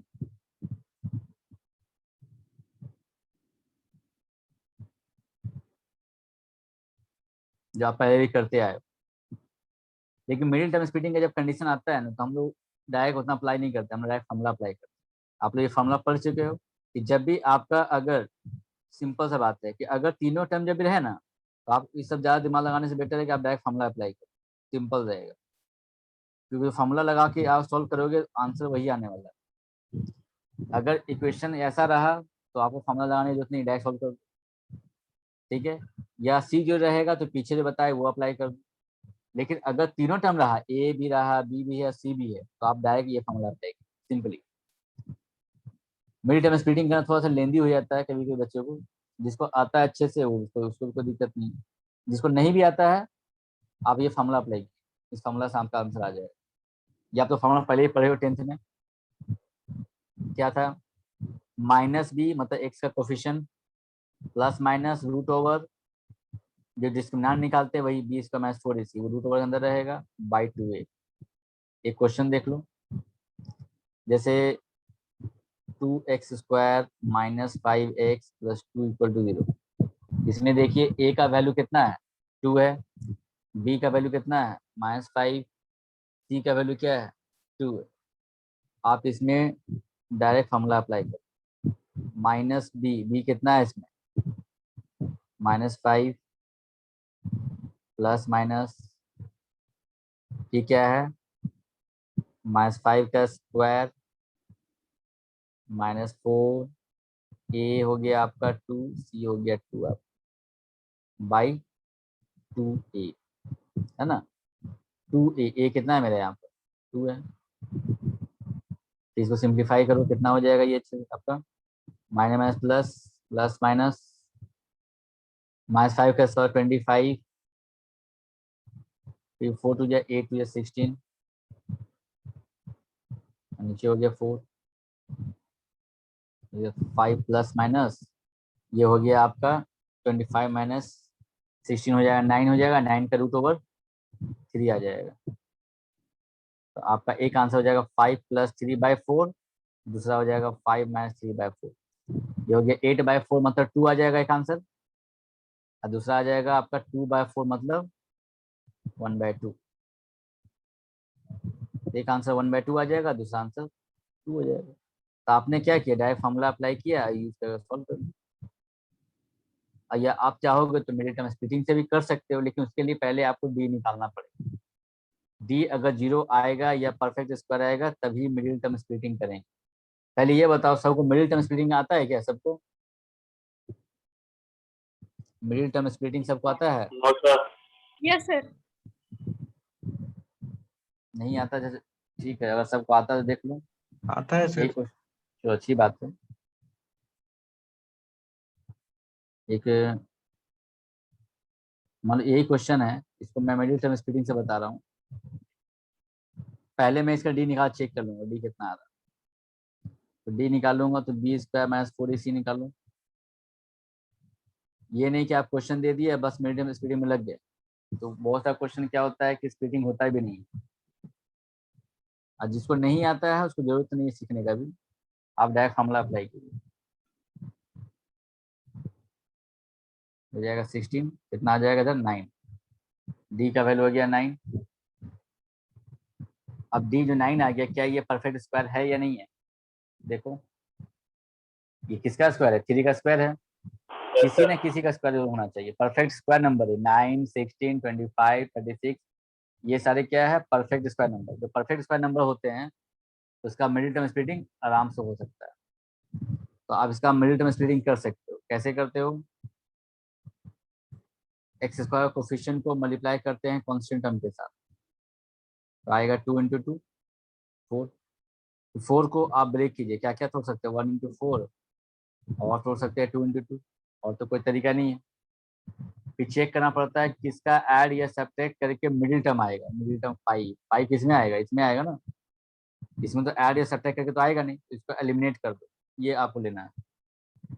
कैसे लिखना होता है वो देख लो, पहला टर्म कॉपी कर लीजिए, माइनस इसमें ब्रैकेट देकर जिसका सम करके आपका 5 आया उस दोनों को लिख दो 1 + 4, बाहर में x जो टर्म था उसको लिख लो +2 = मिडिल टर्म स्प्लिटिंग का मतलब क्या, मिडिल टर्म को खाली तोड़ना होता है, फर्स्ट और लास्ट को खाली कॉपी करना होता है। इसको मल्टीप्लाई कीजिए तो x हो जाएगा 4x + 2 = 0। अब इस दोनों से कॉमन निकालिए, इस दोनों से कॉमन निकालिए, x कॉमन निकालेंगे क्या हो जाएगा 2x - 1, इसमें 2 कॉमन निकालेंगे 2x - 1, सभी से क्या हो जाएगा फाइनली 2x - 1 और x - 2। तो x का वैल्यू क्या आ गया 1/2 आ गया, इससे 2 आ जाएगा, है ना, जिसको 0 से इक्वेट करना 1/2 आएगा और इससे 2 आ जाएगा। तो आपका दोनों आंसर देखिए, आपका मिडिल टर्म स्प्लिटिंग से भी निकल गया। तो मिडिल टर्म स्प्लिटिंग से भी कर सकते हो, ऐसा नहीं है कोई दिक्कत है, बस डी निकालना पड़ेगा। और अगर डी का झंझट नहीं रखना चाहते हो तो डायरेक्ट फार्मूला लगाइए, चाहे मिडिल टर्म स्प्लिटिंग हो या ना हो, फार्मूला से तो निकल ही जाएगा। चाहे वो मिडिल टर्म, देखो ये फार्मूला क्या है ना, कि मिडिल टर्म स्प्लिटिंग हो या ना हो इस सब में एप्लीकेबल, सब के लिए एप्लीकेबल, इसीलिए उतना दिमाग लगाना नहीं है, आपको खाली ये देखना है कि अगर ए बी सी प्रेजेंट है तो ये फार्मूला लगाइए। बस एक चीज आपको देखना है कि डी अगर नेगेटिव आता है कि नहीं, आपको वो चेक करना, तो उसके लिए मैं कंडीशन पढ़ा दे रहा हूँ। देखो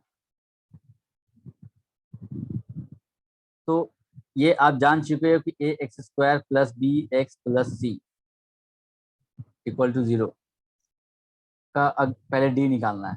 डी निकालेंगे, फॉर्मूला जानते हो डी का 20 × 4ac। अगर डी का वैल्यू ग्रेटर देन 0 आया, मतलब पॉजिटिव वैल्यू आया डी का, तो उस केस में इसके जो दो रूट्स जो आएंगे ना, दोनों जानते हो 2 रूट्स होगा, 2 पावर से 2 रूट्स होगा ही, वो दोनों रूट्स अलग अलग होंगे। Roots are real and distinct या अनइक्वल, डिस्टिंक्ट बोलो चाहे अनइक्वल बोलो एक ही बात। डी अगर ग्रेटर देन 0 होगा तो रूट्स क्या होंगे, रियल होंगे एंड डिस्टिंक्ट होंगे। कब, जब डी ग्रेटर देन 0 होगा तब। नंबर 2, अगर डी 0 हो जाएगा तो roots are real and equal. And third होता है डी अगर लेस देन 0 हो, रूट्स आर नॉन रियल। जैसे समझ लो इसको कैसे मैं लिख रहा हूँ। एक्स का जो फॉर्मूला है आपका ये,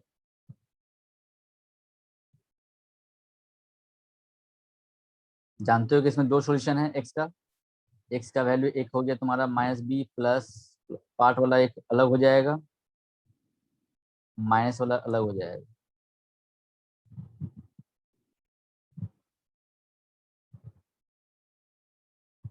इसमें से एक जो है मेरा अल्फा है, दूसरा को डिनोट करते हैं बीटा से। आप किसी को भी अल्फा बीटा ले सकते हो, कोई दिक्कत नहीं। 2 रूट्स को डिनोट किया जाता है अल्फा और बीटा से, एक को अल्फा से डिनोट करते हैं, दूसरा वाले को बीटा से।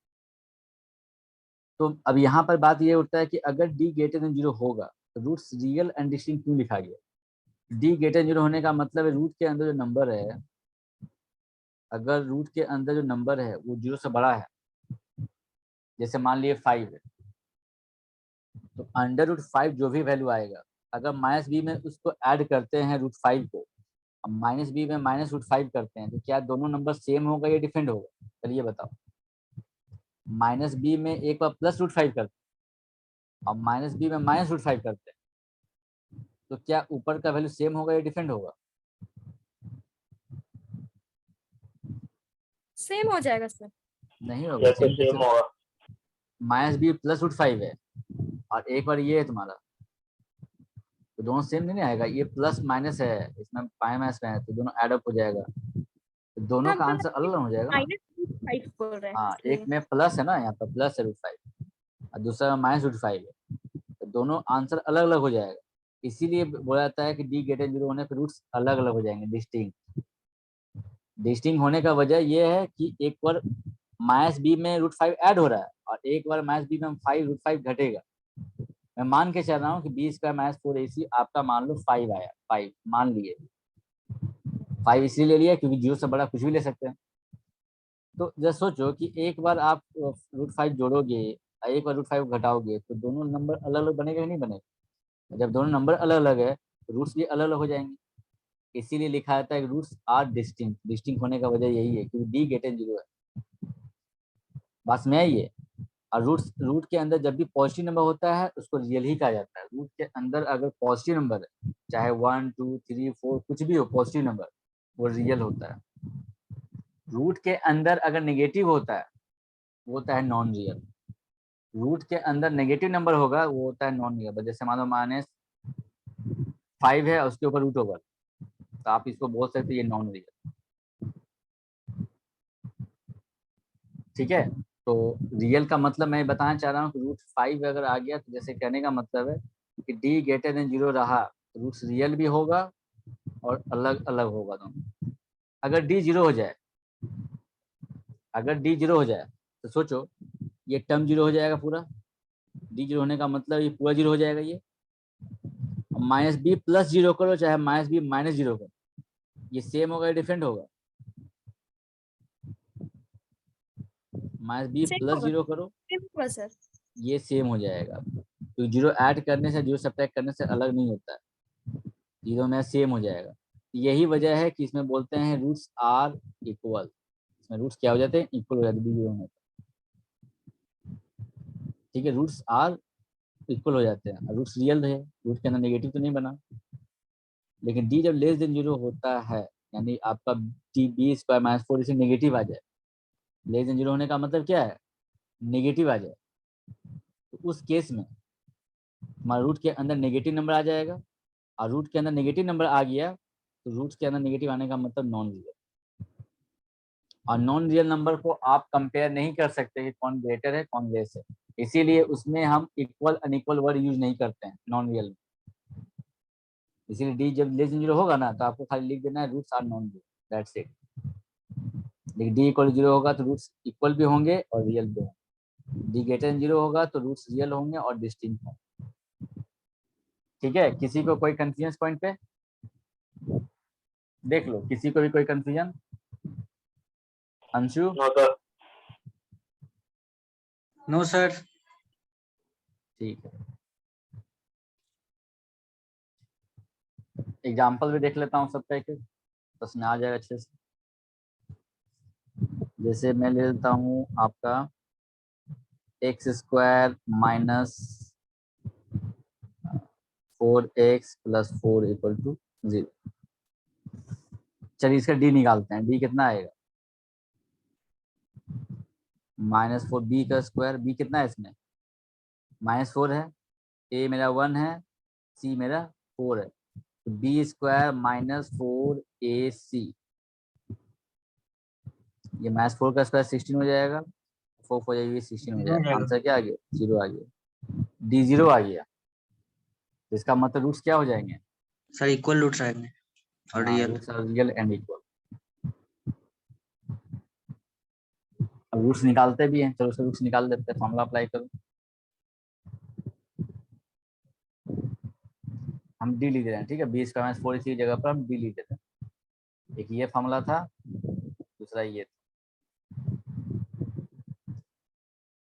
चलो डी 0 डाल देते हैं। b कितना है मेरा? -4 है, b की जगह -4 डाल दो।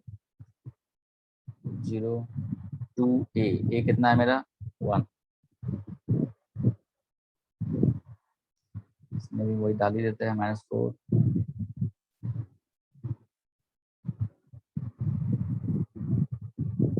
माइनस प्लस हो जाएगा, +4 0/2 +4 -0/2। ये भी 2 आ जाएगा और ये भी 2 आ जाएगा। दोनों आंसर देखिए 2 2 आ गया है दोनों। तो यही फायदा है डी 0 आने से, डायरेक्ट हम बोल देते हैं रूट्स इक्वल होंगे। रूट्स इक्वल आया भी है फॉर्मूला अप्लाई करने से। ठीक है, कोई कंफ्यूजन किसी को? उसके बाद देखो नेक्स्ट,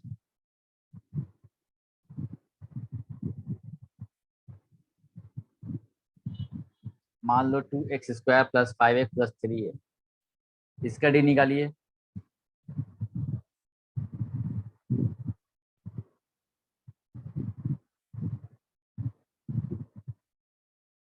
कितना आ जाएगा 25 और कितना हो जाएगा 8 24। यहाँ डी मेरा जीरो से ग्रेटर आया, मतलब पहला केस। इसमें रूट डिस्टिंक्ट होंगे, रियल एंड डिस्टिंक्ट। निकाल लीजिए इसमें भी। माइनस बी कितना है 5 है, प्लस माइनस डी का वैल्यू कितना हो गया 1/2 ए कितना है मेरा 2।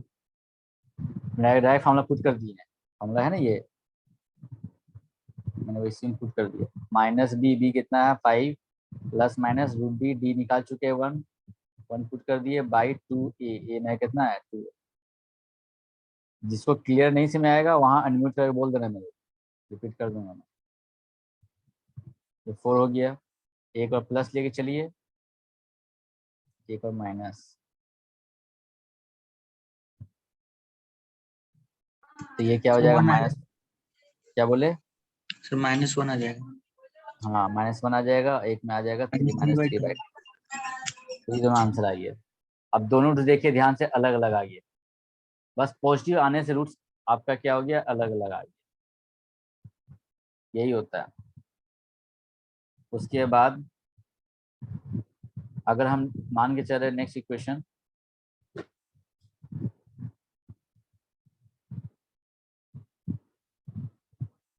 x² प्लस x प्लस 1 है, x² प्लस x प्लस 1, ए का वैल्यू 1 है, बी का वैल्यू 1 है, सी का वैल्यू 1। तो डी निकालिए इसका, b² माइनस 4ac, नेगेटिव आ गया। अब डी नेगेटिव आ गया मतलब आपका लेस देन 0 आ गया, तो इसमें आप फॉर्मूला अप्लाई कर भी नहीं पाओगे क्योंकि रूट के अंदर नेगेटिव आ जाएगा। अब रूट के अंदर नेगेटिव आता है तो नॉन रियल नंबर बन जाता है, डायरेक्ट लिख देंगे it has no real roots. इसमें से फॉर्मूला लगेगा भी। पॉइंट क्लियर हुआ अच्छे से यहाँ तक? ये पहले 10th का पॉइंट समझा दिया, अब आगे Yes, मूव करते हैं। अब देखो आगे कंडीशन, हम लोग 10th का जो था 3 कंडीशन पढ़े थे, अब और भी कंडीशन पढ़ना हम लोग। इफ डी इज 0 और perfect square and A, B, C are rational numbers,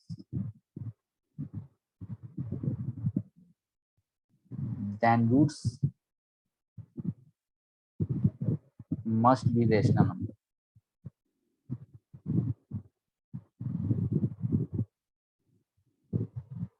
ध्यान देना बात क्या समझा, D0 है अगर या परफेक्ट स्क्वायर और ए बी सी मतलब x² का कोफिशिएंट, x का कोफिशिएंट एंड कांस्टेंट है, वो अगर रेशनल नंबर जानते ही हो ना, 2/3 4/5, मतलब रूट वाला नंबर नहीं होना चाहिए, रूट वाला उसका बात, पॉइंट वाला वैल्यू नहीं होना चाहिए।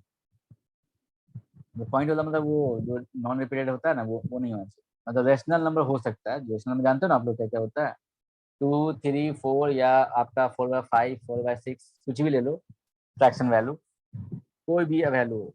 तो ए बी सी अगर रेशनल नंबर है और डी आपका 0 या परफेक्ट स्क्वायर है, तो रूट्स जो होंगे ना कंफर्म रेशनल नंबर ही होगा, ये रेशनल नहीं होगा, वो रेशनल ही होगा।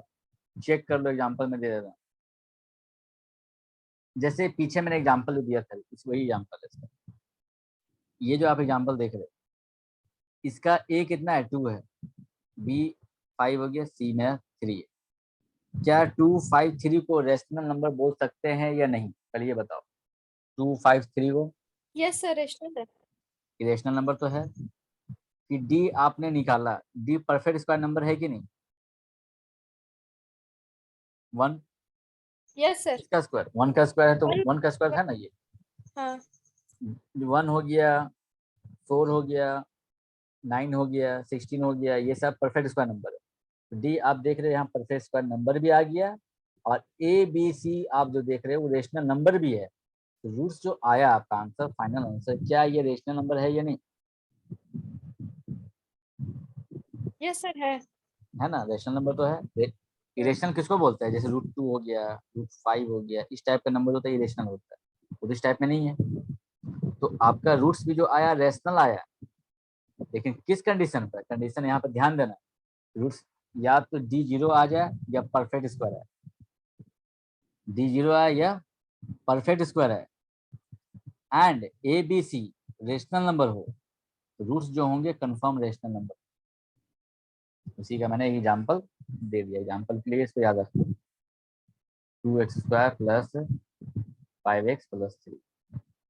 इसका आंसर क्या पीछे आया था लिख देते हैं हम। इस एग्जांपल्स को आप देखोगे याद आ जाएगा। सेकेंड कंडीशन देखो, next, if A, B, C are rational numbers and D is not a perfect square number,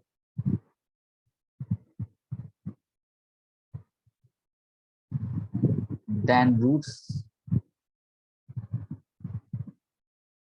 must be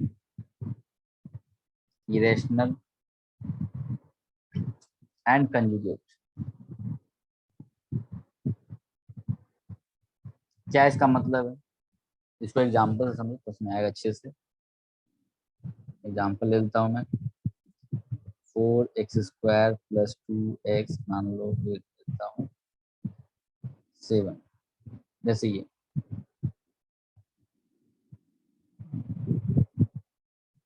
-7, ठीक है। 4x² + 2x - 7 = 0। इसका D निकालो पहले। D जो निकालेंगे तो क्या आ जाएगा? 2² - 4AC, C यहाँ -7 है, 2² 4 माइनस हो जाएगा +16 × 7 कितना हो जाएगा? ये आपका 116 आ गया। क्या ये किसी का परफेक्ट स्क्वायर नंबर है? बताइए तो, किसी का स्क्वायर है ये? No sir. ये किसी का स्क्वायर नहीं है, ये परफेक्ट स्क्वायर नहीं है, मतलब ये रूट में फंस जाएगा। तो चलिए फॉर्मूला लगाते हैं, x = -b + -√d/2a -b कितना है आपका? 2 है, + -√d कितना है? 116/2a। 116 जो आप देख रहे हो हो जाएगा, लगाओ 2 से कितना हो जाएगा? 58, 29 और तो टूटेगा ये, और तो टूटेगा नहीं क्योंकि 29 प्राइम नंबर है, ये लगेगा नहीं किसी से। तो इसको रूट में लिखना भी चाहते हो तो 2 × 2 × 29। अब जानते हो रूट में जो मैच करता है तो बाहर निकल जाता है रूट से। फाइनली क्या आएगा? -2 + -2√29। और उसके बाद क्या कर सकते हो आप लोग? उसके बाद इस 2 को कॉमन ले, बहुत बच्चा क्या करता है 2 कैसे काट देता है, गलत तरीका है। 2 दोनों में, इस टर्म में और इस टर्म में 2 कॉमन निकाल दो, उसके बाद काटो। मतलब इस तरीके से 2 कॉमन निकाल दीजिए पूरा बाहर, तो बचेगा -1 यहाँ पर, +-√29 और नीचे क्या बचेगा? 8। इसको आप काट दीजिए, आपके 4 आ जाएगी। आपका क्या आंसर आएगा? -1 ± √29/4 आया फाइनल आंसर। अब जो दो आंसर आया है इसको मैं यहाँ लिख रहा हूँ दोनों अलग अलग करके, एक ये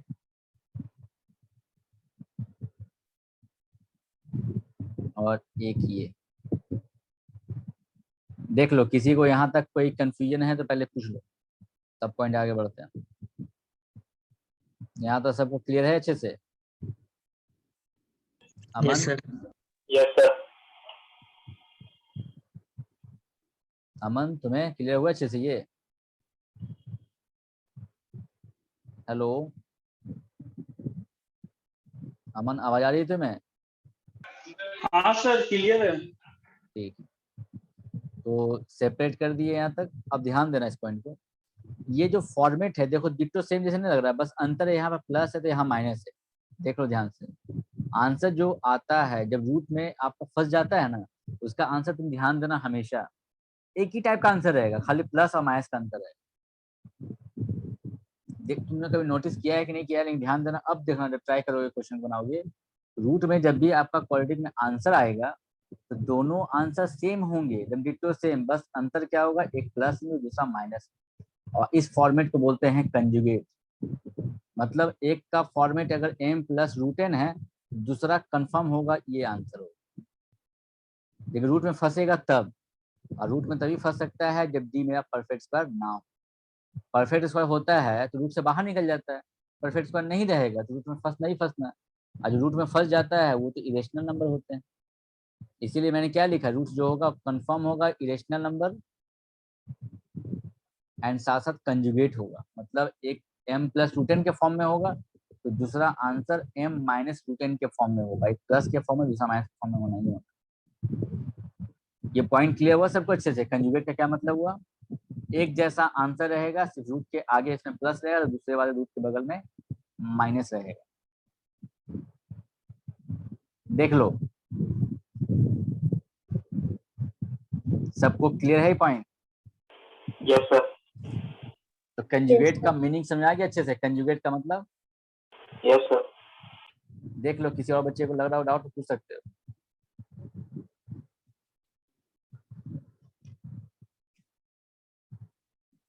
आप लोग तो मैं क्वेश्चन दे रहा हूँ, आप लोग बताना उसका।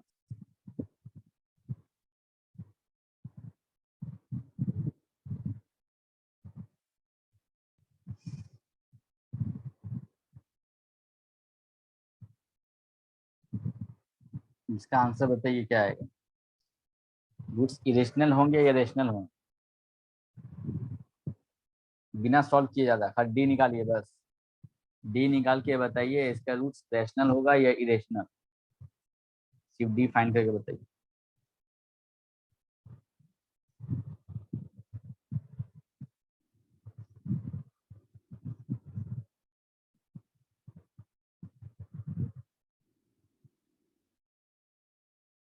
सर 112।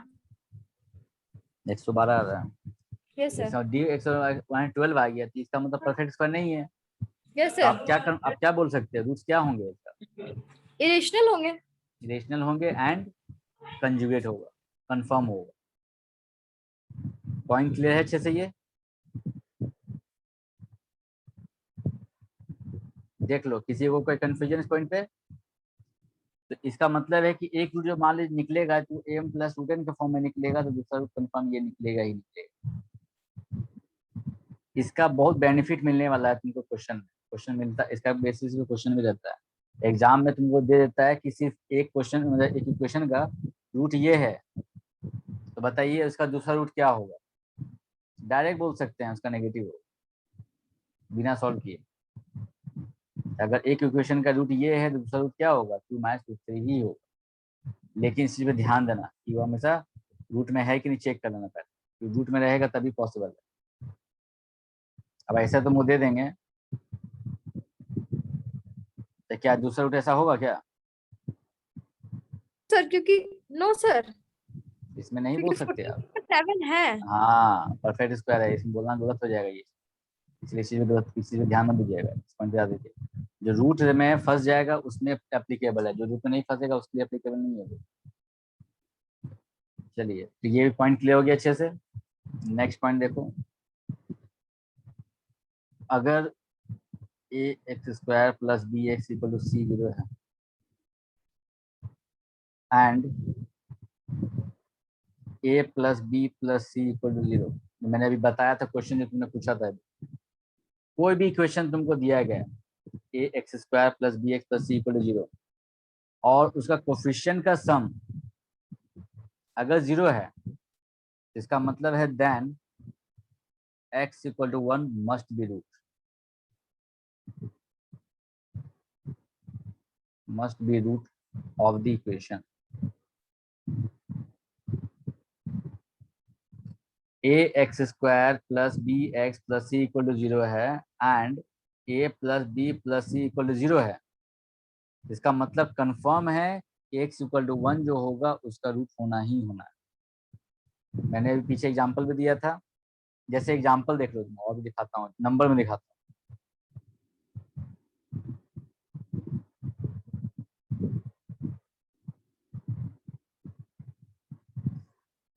तुम सिर्फ पहले क्या चेक करो, सॉल्व मत करो, पहले ये देखो कोफिशिएंट का सम कितना आ रहा है।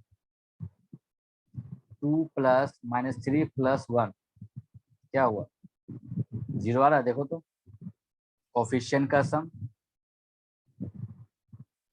है ना। Yes sir.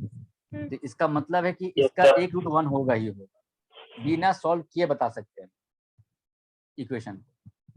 सिर्फ आपको चेक क्या करना है, कोफिशिएंट का सम चेक करना। तो x इक्वल टू 1 इसका रूट होना ही होना है। अब हम चाहते हैं चलो इसको चेक कर लेते हैं कि नहीं, अगर ये उस रूट होगा तो सेटिस्फाई तो करेगा ही करेगा, 1 डाल के देख लीजिए।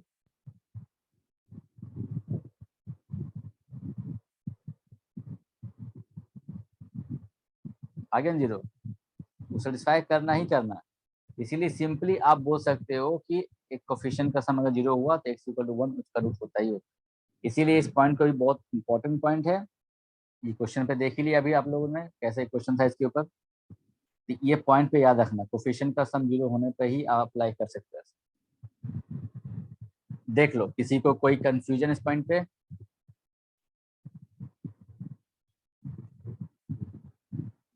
No, sir. सर यहाँ पे बोलना चाह रहे हैं कि अगर a plus B plus C equal to 0 है तो हाँ। एक x इक्वल टू 1 ही रहेगा ना। एक सॉल्यूशन तो ये होगा ही, ऐसे 2 सॉल्यूशन होता है ना इसका, हाँ होता है 2 सॉल्यूशन है, हाँ। उसमें से एक सॉल्यूशन 1 जरूर होगा। ओ दूसरा ओके। सॉल्यूशन अगर निकालना चाहते हैं आप, तो इसके लिए मैं अभी बताने वाला हूँ आगे, अल्फा प्लस बीटा और अल्फा इंटू बीटा जो पढ़ाया नहीं ना वो बताऊंगा, उसके बाद बताऊंगा। ये बता ही देता हूँ, देखो समझ लो उसको भी। अल्फा और बीटा आपने निकाल चुके हो, अल्फा मैंने क्या बताया, ये बताया तभी। बीटा क्या था, ये था माइनस वाले। अल्फा प्लस बीटा निकालो, अल्फा प्लस बीटा करो।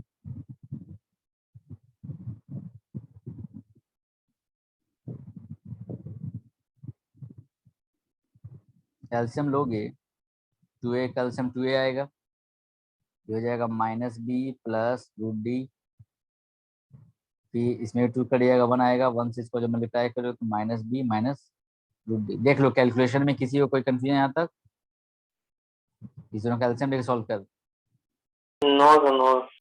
फिर plus √d minus √d cut गया, -2b बाई 2a, 2 कट गया, आपका क्या फाइनल रिजल्ट आया, -b बाई a। आप ये पढ़े भी हो फॉर्मूला पहले से, अल्फा प्लस बीटा हमेशा -b बाई a होता है,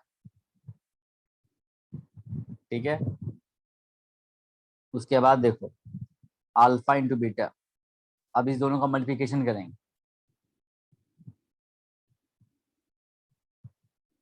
अब इस दोनों का मल्टीप्लिकेशन, ये तो सम कर किए थे, ये सम ऑफ रूट्स हो गया -b बाई a, और प्रोडक्ट ऑफ रूट्स कर रहे हैं, मतलब अल्फा का वैल्यू ये, बीटा का वैल्यू ये, मल्टीप्लाई कर, मल्टीप्लाई में जानते हो ये पैटर्न जो दिख रहा है तुमको कि -b plus √d -b minus √d, तो इसको आप a प्लस बी और a माइनस बी के फॉर्म में ट्रीट कर सकते हो। हम Yes, sir. -b को a मान लेते हैं और √b को मान लेते हैं d आपका b, तो a प्लस बी और a minus b, a square minus b square, और नीचे क्या हो जाएगा, दोनों मल्टीप्लाई होगा तो 4a स्क्वायर, ठीक है।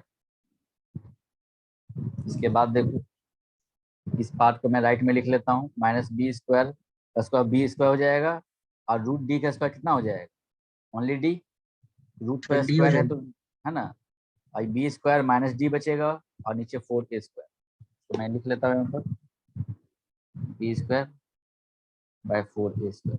यहाँ तो देख लो किसी को कोई कंफ्यूजन। उसके बाद d आप जानते ही क्या होता है, b स्क्वायर माइनस 4ac होता है,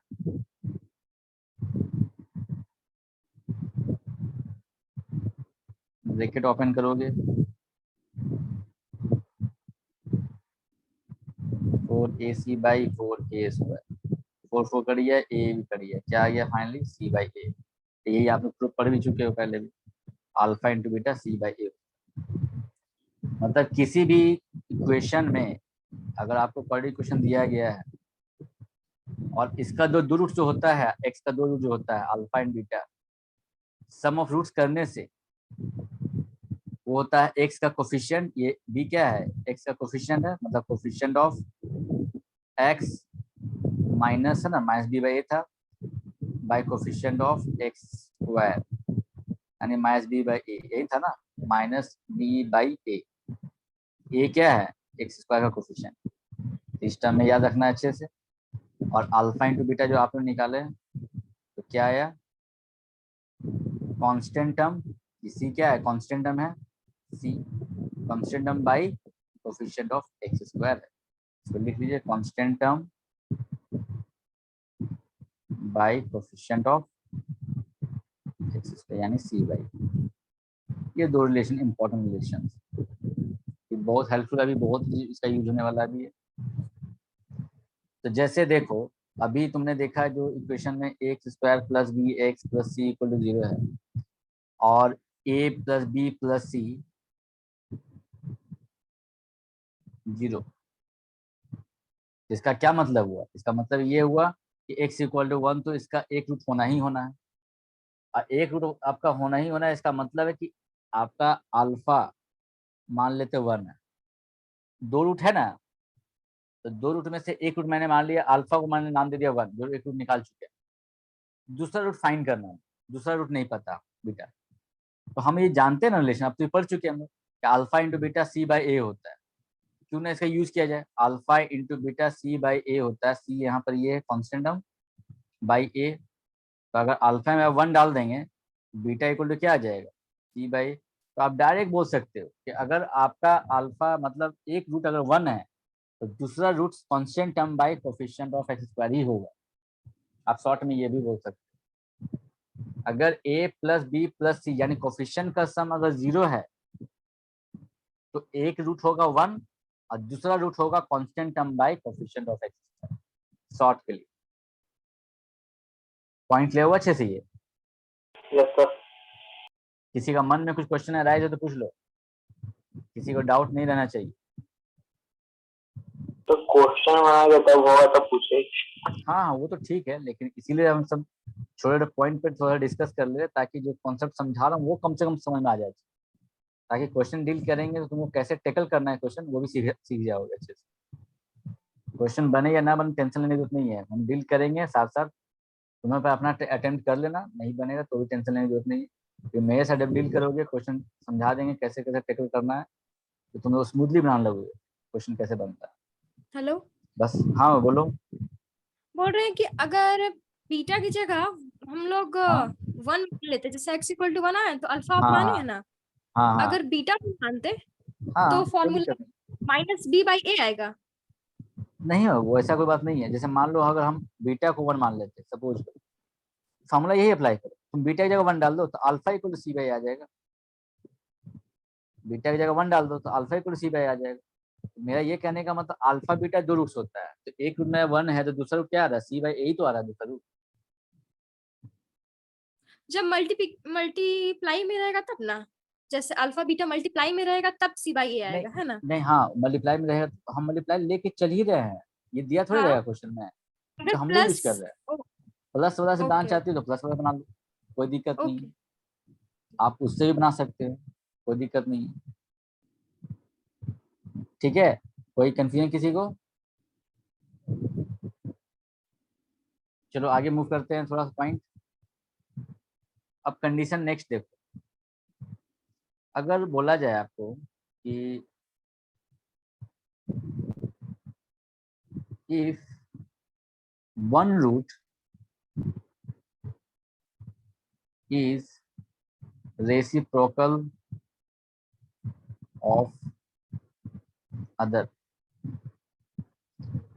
one root is reciprocal of other मतलब अल्फा और बीटा एक दूसरे का रेसिप्रोकल है, तब कंडीशन क्या होगा, then condition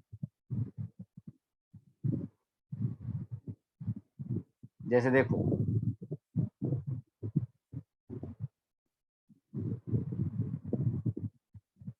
A x square plus B x plus C equal to 0, मैंने क्या माना कि एक रूट दूसरा का रेसिप्रोकल है, मतलब एक रूट मैं मान लेता हूँ अल्फा, तो दूसरा रूट क्या हो जाएगा 1/अल्फा। मैं मान के चल रहा हूँ इस बात कि एक रूट दूसरा का रेसिप्रोकल है, तो ये किस कंडीशन पे आएगा, ऐसा ये रूट्स कब आएगा कि एक रूट अल्फा है दूसरा रूट 1/अल्फा है, ऐसा कब आ सकता है। तो जब भी रेसिप्रोकल वाला कंडीशन देगा ना, आप हमेशा प्रोडक्ट वाला फॉर्मूला लगाओ। एक रूट अगर अल्फा है तो बीटा मेरा क्या है 1/अल्फा, हम अल्फा इंटू बीटा जानते हैं C/A होता है, तो बीटा की जगह पर लिख दो 1/अल्फा लिख दो, अल्फा अल्फा कट गया 1 इक्वल टू C/A, मतलब एक उधर ले जा क्रॉस मल्टीप्लाई कर दो A इक्वल टू C आ गया। ये क्या बताना चाह रहा है कि अगर आपके पास ऐसा इक्वेशन हो जिसमें A और C बराबर हो, उसमें जब भी रूट्स निकालोगे ना आप, तो x का 2 जो आंसर आएगा वो दोनों रूट्स एक दूसरे का रेसिप्रोकल होगा, मतलब अगर एक आंसर 2 आया दूसरा 1/2 आएगा ही आएगा। बात समझ अच्छे से, लेकिन कब, जब x का कोफिशिएंट और कांस्टेंट बराबर हो तब ऐसा आएगा, मतलब एक 2 है तो दूसरा 1/2, अगर 3 है तो 1/3 दूसरा। इसका एग्जांपल अभी आप लोग स्टार्टिंग में मैंने जो दिया था वही था, देखो दिखा देता हूँ।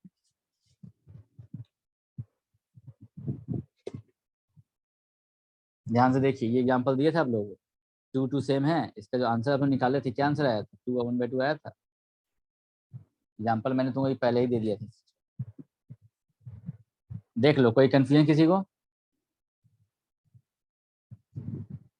2 और 1/2, तो ये पॉइंट याद रखना, आपका कांस्टेंट टर्म मतलब एक्स का कोफिशिएंट टर्म और कांस्टेंट टर्म बराबर जहां हुआ उसके रूट्स कंफर्म होंगे, दोनों रूट्स एक दूसरे का रेसिप्रोकल ही आएगा, ठीक है।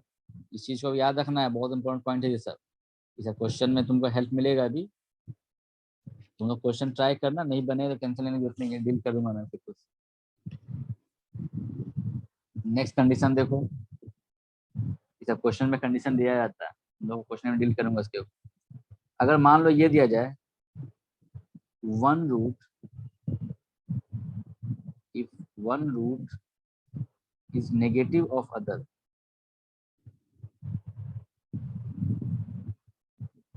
then condition क्या होगा, जैसे मान लो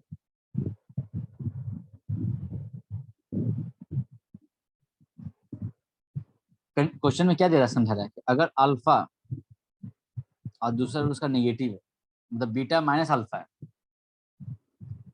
तब कंडीशन क्या बन सकता है, ABC में क्या रिलेशन बन सकता है, मतलब एक अगर अल्फा है दूसरा रूट जो बीटा है ना वो मेरा माइनस अल्फा है, तो बताइए कि क्या कंडीशन बना सकते हैं, ABC में क्या रिलेशन होगा। सम वाला कंडीशन अल्फा प्लस बीटा। हाँ, तो इसमें वो लगाएंगे, सम वाला लगाएंगे, जब नेगेटिव वाला कंडीशन देगा ना तो सम वाला फॉर्मूला लगाना है। अल्फा प्लस बीटा होता है -B/A, जो हम जानते हैं हम लोग, अल्फा बीटा का जगह पर पुट कर दो माइनस अल्फा,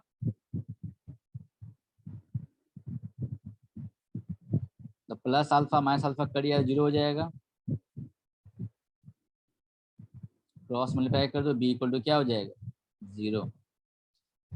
इसमें क्या बताना चाह रहा है कि अगर आपका इक्वेशन ऐसा हो जिसमें B आपका 0 हो जाए, तो उसमें जो रूट्स जो आएंगे एक दूसरे का नेगेटिव आएगा।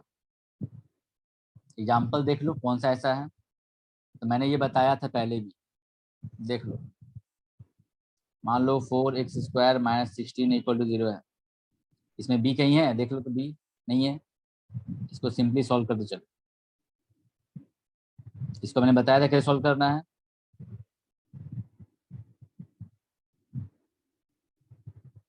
इसका रूट वो डालोगे, आंसर आया 2 और -2, देखिए तो जरा सा 2 और -2 दोनों आया कि नहीं आया। B जबकि देख ली इसमें नहीं है इसी क्वेश्चन में, देखिए आंसर देखिए, एक पॉजिटिव आया दूसरा जस्ट नेगेटिव आया, तो वही बताना चाह रहा हूँ कि अगर कभी भी ऐसा कंडीशन दे देगा तो इसका मतलब ये है कि मिडिल टर्म बी 0 होगा, तभी ऐसा पॉसिबल है।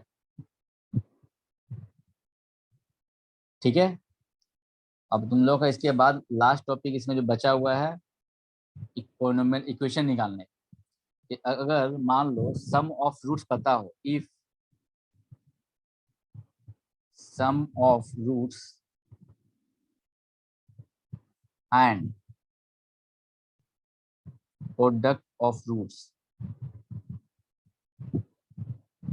आर नॉन, दोनों आपको वैल्यू दे दिया गया, देन रिक्वायर्ड इक्वेशन क्या हो, रिक्वायर्ड इक्वेशन कौन सा इक्वेशन होगा, उसका फॉर्मूला हम लोग क्या लगाते हैं, x square alpha plus beta x plus alpha into beta, ये इक्वेशन का फॉर्मूला लगेगा। मतलब आपको सम ऑफ रूट्स भी दिया हो, प्रोडक्ट ऑफ रूट्स भी दिया हो, आप डायरेक्ट खाली alpha plus beta alpha into beta put कर, बस हो जाएगा इक्वेशन। पॉइंट क्लियर हुआ अच्छे से यहाँ तक? बस ये तब अप्लाई करेंगे इक्वेशन निकालने के लिए जब आपको सम ऑफ रूट्स पता हो और प्रोडक्ट ऑफ रूट्स पता हो, तो आप डायरेक्ट इसका पुट करके यूज कर सकते हैं। नेक्स्ट क्लास में आप लोग इसका क्वेश्चन डील करेंगे इसके ऊपर बहुत सारा, आज इतना ही रहने दो। क्वेश्चन ट्राई करना, नहीं बनेगा टेंशन लेने की जरूरत नहीं है, इसके ऊपर बहुत सारे क्वेश्चन डील करेंगे क्वालिटी का, तो और आप लोग कॉन्फिडेंस क्रिएट हो जाएगा। मैं इसको भेज दे रहा हूँ, सब नोट डाउन खाली कर लेना और रिविजन जरूर कर लेना, क्या क्या पॉइंट बताया था क्लास से पहले। सर हाँ मैं बोलो। रेशियो का और जो प्रोपोर्शन का पढ़ा है ना वो वाला थोड़ा भेज दीजिएगा ना वीडियो। वो अच्छा आप अच्छा, तुम्हारा क्लास तुम्हारा छूट गया था क्या तुम पहले का? नहीं, हम 2-3 दिन पहले ही आए हैं। वो अच्छा, हम अच्छा सेकंड ठीक है, क्लास था। तो ठीक है तुम क्लास, मैं बोला तो क्लास तुम क्या है, कल मैं 9:30 पे क्लास लूंगा, सीएमए वाले बच्चे बैच में ले रहा हूँ, तो सेम अभी टॉपिक सेम जो टॉपिक सेम है, तो वो टॉपिक तुम साथ में पढ़ लो अभी। अगर नहीं मैं नहीं पढ़ा पा, मान लो अगर मैं नहीं पढ़ाता तो मैं तुमको वीडियो भेज दूंगा, लेकिन अगर जब पढ़ा ही रहा हूँ तो रिविजन कर लो साथ में। ओके ठीक सर, है, लिंक भेज दीजिएगा तो ठीक है। हाँ हाँ लिंक में भेज दूंगा 9:30, जिसको रिविजन करना है कर सकता है। अंशु यहाँ तक कोई क्लियर तुम्हें, कोई डाउट हुई क्या यहाँ पर? नो सर, कोई डाउट नहीं। एक्सक्यूज मी ठीक, सर। हाँ मैं बोलूँ। सर वो जो आप कंडीशन बताए थे A प्लस बी प्लस सी वाला, उसमें हाँ अगर ऑप्शन से डायरेक्टली सॉल्व करना चाहे तो वैसे हो जाएगा? हाँ हो जाएगा, क्यों नहीं हो जाएगा, ऑप्शन से यूज करके, ऑप्शन ओके से देखे तो करते ही हैं हम लोग। ओके लेकिन सर। कुछ पॉइंट को याद रखने पे क्या होता है ना, बहुत शॉर्ट हो जाता है काम, ऑप्शन से भी कर सकते हो आप, कोई दिक्कत नहीं है। Okay sir. ठीक है, ट्राई करके रखो, जो नहीं बनेगा नेक्स्ट क्लास में डील करेंगे। Thank you sir.